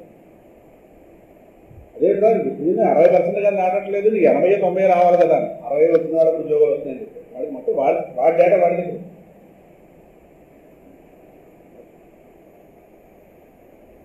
మళ్ళీ మచ్చిత్త సతతం భవ. నా ఇల్లు చిత్తము నిలుపు. అందరూ కర్మఫలాలే ఇబ్బంది పెట్టడానికి ఉంటారు. అందువల్ల అవగాహన ఎవరు వదిలేస్తున్నాం, అవగాహనతో నన్ను పట్టుకో అంటాడు పరమాత్మ. ఆయన గారిని అలా పక్కన పెడతాం, పక్కన పెట్టి ఈ నీళ్లలో ముసలి నోట్లో ఉన్నవాడిని చేద్దాం. ఆయన ఎక్కడి నుంచో మన స్తోత్రం ముగిస్తే కానీ ఆయన ముసలి నోట్లోకి బయటికి రాడు. మనం ఏ ముహూర్తంలో ప్రారంభించామో కానీ ఆయన ముసలి నోరు ఇంక వదలటం లేదు. మన స్తోత్రం ముగించాలి. మహావిష్ణువు గారు వచ్చారు కానీ మీ స్తోత్రం పూర్తి చేసి చక్రం నుంచి కొడతానని మా ఖాళీ లేదు. 4 వారాలు బట్టి అటు తిరుగుతున్నాం. ఖాళీ ఉంటే కదా మీరు చక్రం వేసి కొడతారు కానీ మా ఖాళీ లేదు. మా బిజీలు మాది. శంకరైతే సముద్రాన్ని పోవాలి.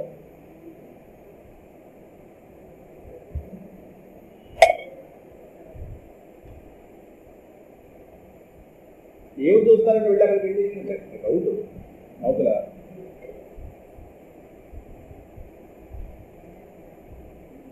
నా బుర్ర కరెంట్ పెట్టేస్తారు. ఎవరు ఇలా మాట్లాడతారు ఇప్పుడు అదో మాట్లాడదు.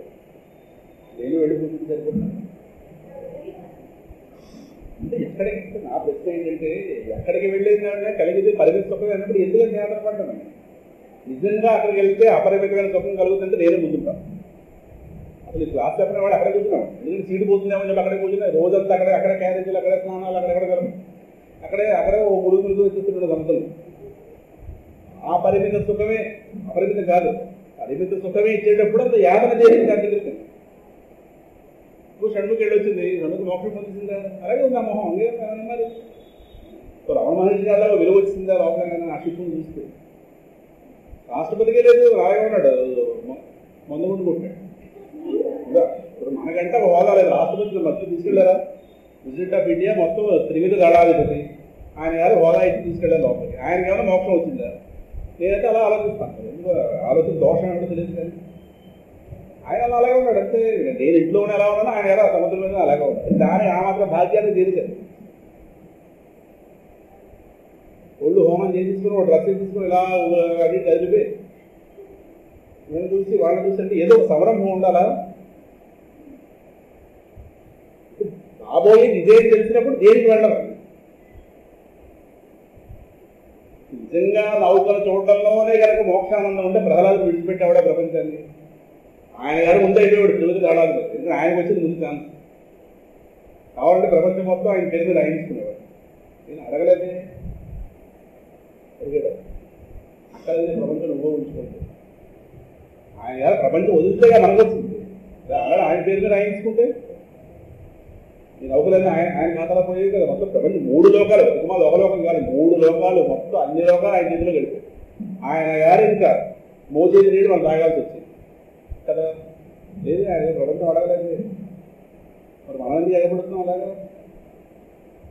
ఆయన ఎగబడకూడదు తప్ప మనం ఎగబడడం తప్ప చేయాల్సారు. ఇదే పరిమిత సుఖం ఇప్పటిదాకా చూసుకున్నప్పుడు ఇంతే కదా వచ్చింది. అక్కడ వెళ్ళాక కొత్తదేముంది? ఏముందా? ఎందుకంటే ఏదో మాటలు చెప్పడం కాదు, లోపల కరిగించాలి. నిజంగా మనం అనుభవించినట్టు నిజమైన ఆనందం అయితే మన దేహం చాలా కాంతులు వస్తుంది. అది ఏ మొహంలో వచ్చాయి? రాష్ట్రపతిలోనే లేదు చూసింది. ఇంకా రాష్ట్రపతిలో ఉన్నప్పుడు ఎవరు ఎలా ఉంటాయి? నేను అలాగే అది నమ్మకం పార్టీ కాదు, మరి జ్ఞానం. ఫస్ట్ అండ్ ఫోర్మోస్ట్ చూసినవాడు వాడి మోక్షం రాదు. వాడు వచ్చిన మొహం వెళ్ళింది ఢిల్లీ అని. మొహంలో ఏమవుతుంది? ఏదో మాట్లాడాలని చెప్పి ఒక ఆయన దిగాడు. ఏమైనా ఉందా? సరేగా పోయేదో వాళ్ళ పెద్ద ప్రోగ్రాం అంటే అన్ని సముద్రాలు ఇన్ని సముద్రాలు అన్ని నౌకలు నిన్ను నౌకలు. మన శాంతి సంగతి ఏంటి అని అడుగుతున్నాను. అది ఏవో పెద్ద పెద్ద ఉంటూ ఉండొచ్చు కదా. పెద్ద పెద్ద వాళ్ళు పెద్ద పెద్ద వాళ్ళు పెద్ద పెద్ద అశాంతి. మనకి మన అశాంతి కావాలా, శాంతి కావాలా? మనకి ఏం కావాలో తెలుసుకుంటే మనకు కావాల్సింది అక్కడ ఉందా అని అడిగేది. అది నావీ పెద్దది, ఆర్మీ, ఇంకోటి కావచ్చు. దేశాన్ని రక్షిస్తున్నారు. దేశాన్ని రక్షిస్తున్నారో వాళ్ళకి రక్షణ ఉందా కామక్రోధాల నుండి? ఉందా? నావల్లో పెద్ద పెద్ద ఆఫీసర్లు పనిచేశారు. వాళ్ళు ఎవరైనా కామక్రోధాల నుంచి బయటపడ్డారు. ఆ పిల్లవాడు అడిగాడు, లోకములని గడిలోనే జయించిన వాడు, ఇంద్రియానేకము చిత్తము గెలవనేరము. వాళ్ళు లోపల హాయిగా ఉన్నారు. 6 వాళ్ళ బాధ్యత రక్షిస్తారా వీళ్ళేమన్నా? అసలు వాళ్ళ మాటే బోధపడదు. అదృష్టప్పుడు మనకి మాటైనా బోధపడదు. సరే వాళ్ళకి అలా ఉంచండి. మన సంగతి ఏంటి? మనకి ఏది రావాలని అనుకున్నా అది వస్తుందా? మాకు కావాల్సిన ఒళ్ళు నొప్పులే, మాకు కావాల్సిన టైం గడవడమే, మాకు కావాల్సిన డ్రెస్ తీసుకుని తిరగడం అనుకుంటే వెళ్ళదు. అది కాదు కదా అడుగులు శాంతి కావాలి. అది అక్కర్లేదు అనుకుంటే మాత్రం ఎక్కడికైనా వెళ్ళదు ప్రపంచంలో. కానీ అది కాదు, మనకి ఏం కావాలి? మనకు కావాల్సింది అదే అన్నప్పుడైతే అది అక్కడ ఉందా? బ్రహ్మజ్ఞాన హృదయంలో ఉన్నటువంటి ఆనంద సముద్రం ఉంది. సముద్రం ఏర్పాటికి సముద్రం ఉంటే కదా నౌకలు నడిచి. ఆ సముద్రం ఉంది, సముద్రం ఏర్పాటికి టెక్నాలజీ మీరు ఎలా అర్థమైంది? ఓ మాత్ర వేసుకుంటే దొరుకుతుంది. ఏం చేయాలి? ఏదో చేయాలి. ఎంతమందికి అలాగే రిపేర్ చేయాలి కాబట్టి నాకు రిపేర్ చేస్తే అయిపోయింది. మాలాంటి యాంటీ సోషల్ ఎలిమెంట్స్ ఏవో ఉంటాయి కదా, మేమే యాంటీ సోషల్ ఎలిమెంట్. ఎందుకంటే వెళతారు వాళ్ళందరూ ఏమో వాళ్ళు యాంటీ సోషల్ ఎలిమెంట్ అవ్వాలి. అలాంటి వాళ్ళు జైలు పెట్టేస్తాయి. హాయిగా అలవర్స్మాన్ని జైలు పెట్టేస్తారు. ఎవరు పెట్టేస్తాడా అని చూస్తున్నాం. ఓ జైలు ఉంది, 2 జైలు. గజేంద్ర మోక్షం చెప్పుకుంటున్నాం కదా. గజేంద్రుడు చేసినటువంటి ప్రార్థన జజాప పరమం జాప్యం ప్రార్థన్మని అనుశిక్షితం. పూర్వ జన్మల్లో తాను ఉపాసించినటువంటి స్తోత్రాన్ని పరమం జాప్యం, సర్వోత్తమైనటువంటి ఈ స్తోత్రాన్ని మహానుభావుడు కాస్త జపించెను. సమాధాయ చిత్తాన్ని ఏకాగ్రము చేసి అంటే ఇంతకుముందు వీళ్ళు రక్షిస్తారో వాళ్ళు రక్షిస్తారో లేదు తాను దాన్ని రక్షించుకోగలమో అనుకున్నాడు రకరకాలు. ఇప్పుడు లావక్యంతయే లేదు, ఎటువైపు నుంచి కూడా అవకాశం లేదు. ఆ భగవంతుడే నన్ను రక్షించవలసింది అని ఒక చక్కటి నిర్ణయాన్ని కాస్త మహానుభావుడు వచ్చి హృదయంలో ఇంకా మనసుని అటు ఇటు చెప్పడం మానేసి తన హృదయ స్థానంలోనే ఏకాగ్రం చేసి పూర్వజన్మలో తను ఏ స్తోత్రం చేసేవాడో అది ఆయన ఒక్కసారి అమాంతంగా జ్ఞాపకం వస్తే అక్కడ దాన్ని ఆయన పరమాత్మను నివేదిస్తున్నాడు. ఓం నమో భగవతే తస్మై యత ఏతత్ చిదాత్మకం పురుషాయ ఆదిబీజాయ పరేశాయ అభిధీమహి యస్మిన్నిదం యతశ్చేదం ఏనేదం య ఇదం స్వయం యోస్మాత్ పరస్మాత్ పరః తం ప్రపద్యే స్వయంభువం.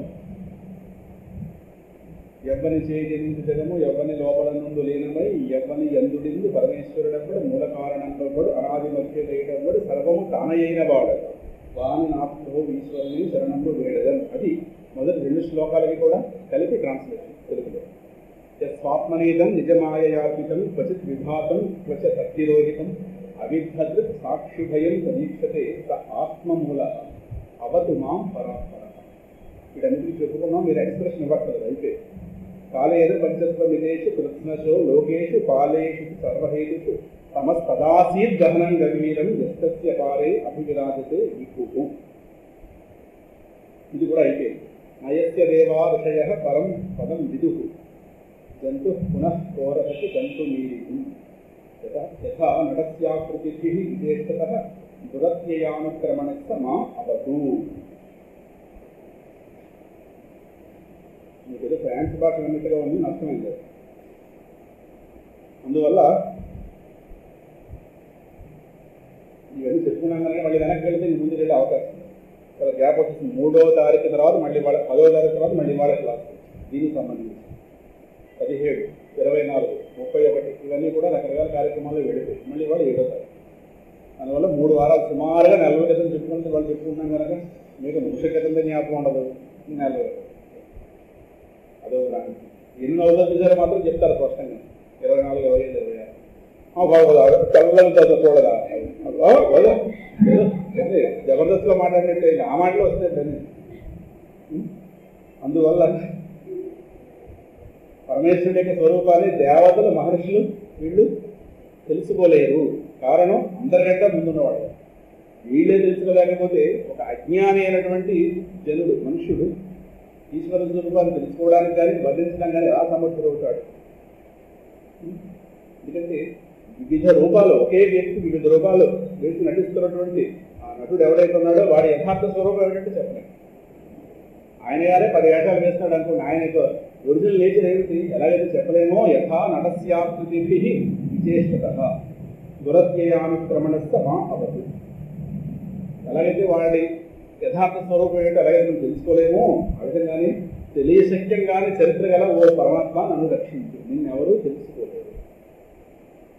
మీ యొక్క యథార్థ స్వరూపం ఇందాక చెప్పుకున్నాం కదా, ఇందాక శ్లోకంలో సత్యా మాం అభిజానాతి యావాన్యశ్చాస్మి తత్పర. నేను ఎంతవాడినో తెలుసుకోవడానికి వాడు సమర్థుడవుతున్నాడు. అక్కడ ఎక్కడ 99వ మెట్టు మీద ఉన్నాడు వాడు. 100 మెట్లు కలిగిన తర్వాత వాడికి అర్థమవుతుంది పరమాత్మగా ఒరిజినల్ నేచర్. అంతవరకు వాడి భావాలు కనగడం అంతే. నా భావాలు కనగడంగా నేను భగవంతుడు అలా అర్థం చేసుకుంటే మీరు అలా అర్థం చేస్తారు. మీరు చెంబుతో నీళ్లు పడి ఏదో సముద్రం అంటారు, నేను బిందుతో నీళ్లు పడి ఏదో సముద్రం అంటారు. ఇద్దరిని పెట్టుకుని సముద్రంలో పడేస్తే అప్పుడు తెలుస్తుంది సముద్రం అంటే. సముద్రం అంటే బిందు నీళ్లు కాదు, చెంబుడు నీళ్లు కాదు. సముద్రం పెట్టి తెలియాలని సముద్రంలో పడియాలి కదా. అంతవరకు మాత్రం బిందు నీళ్లు సముద్రం భావాలు భావాలు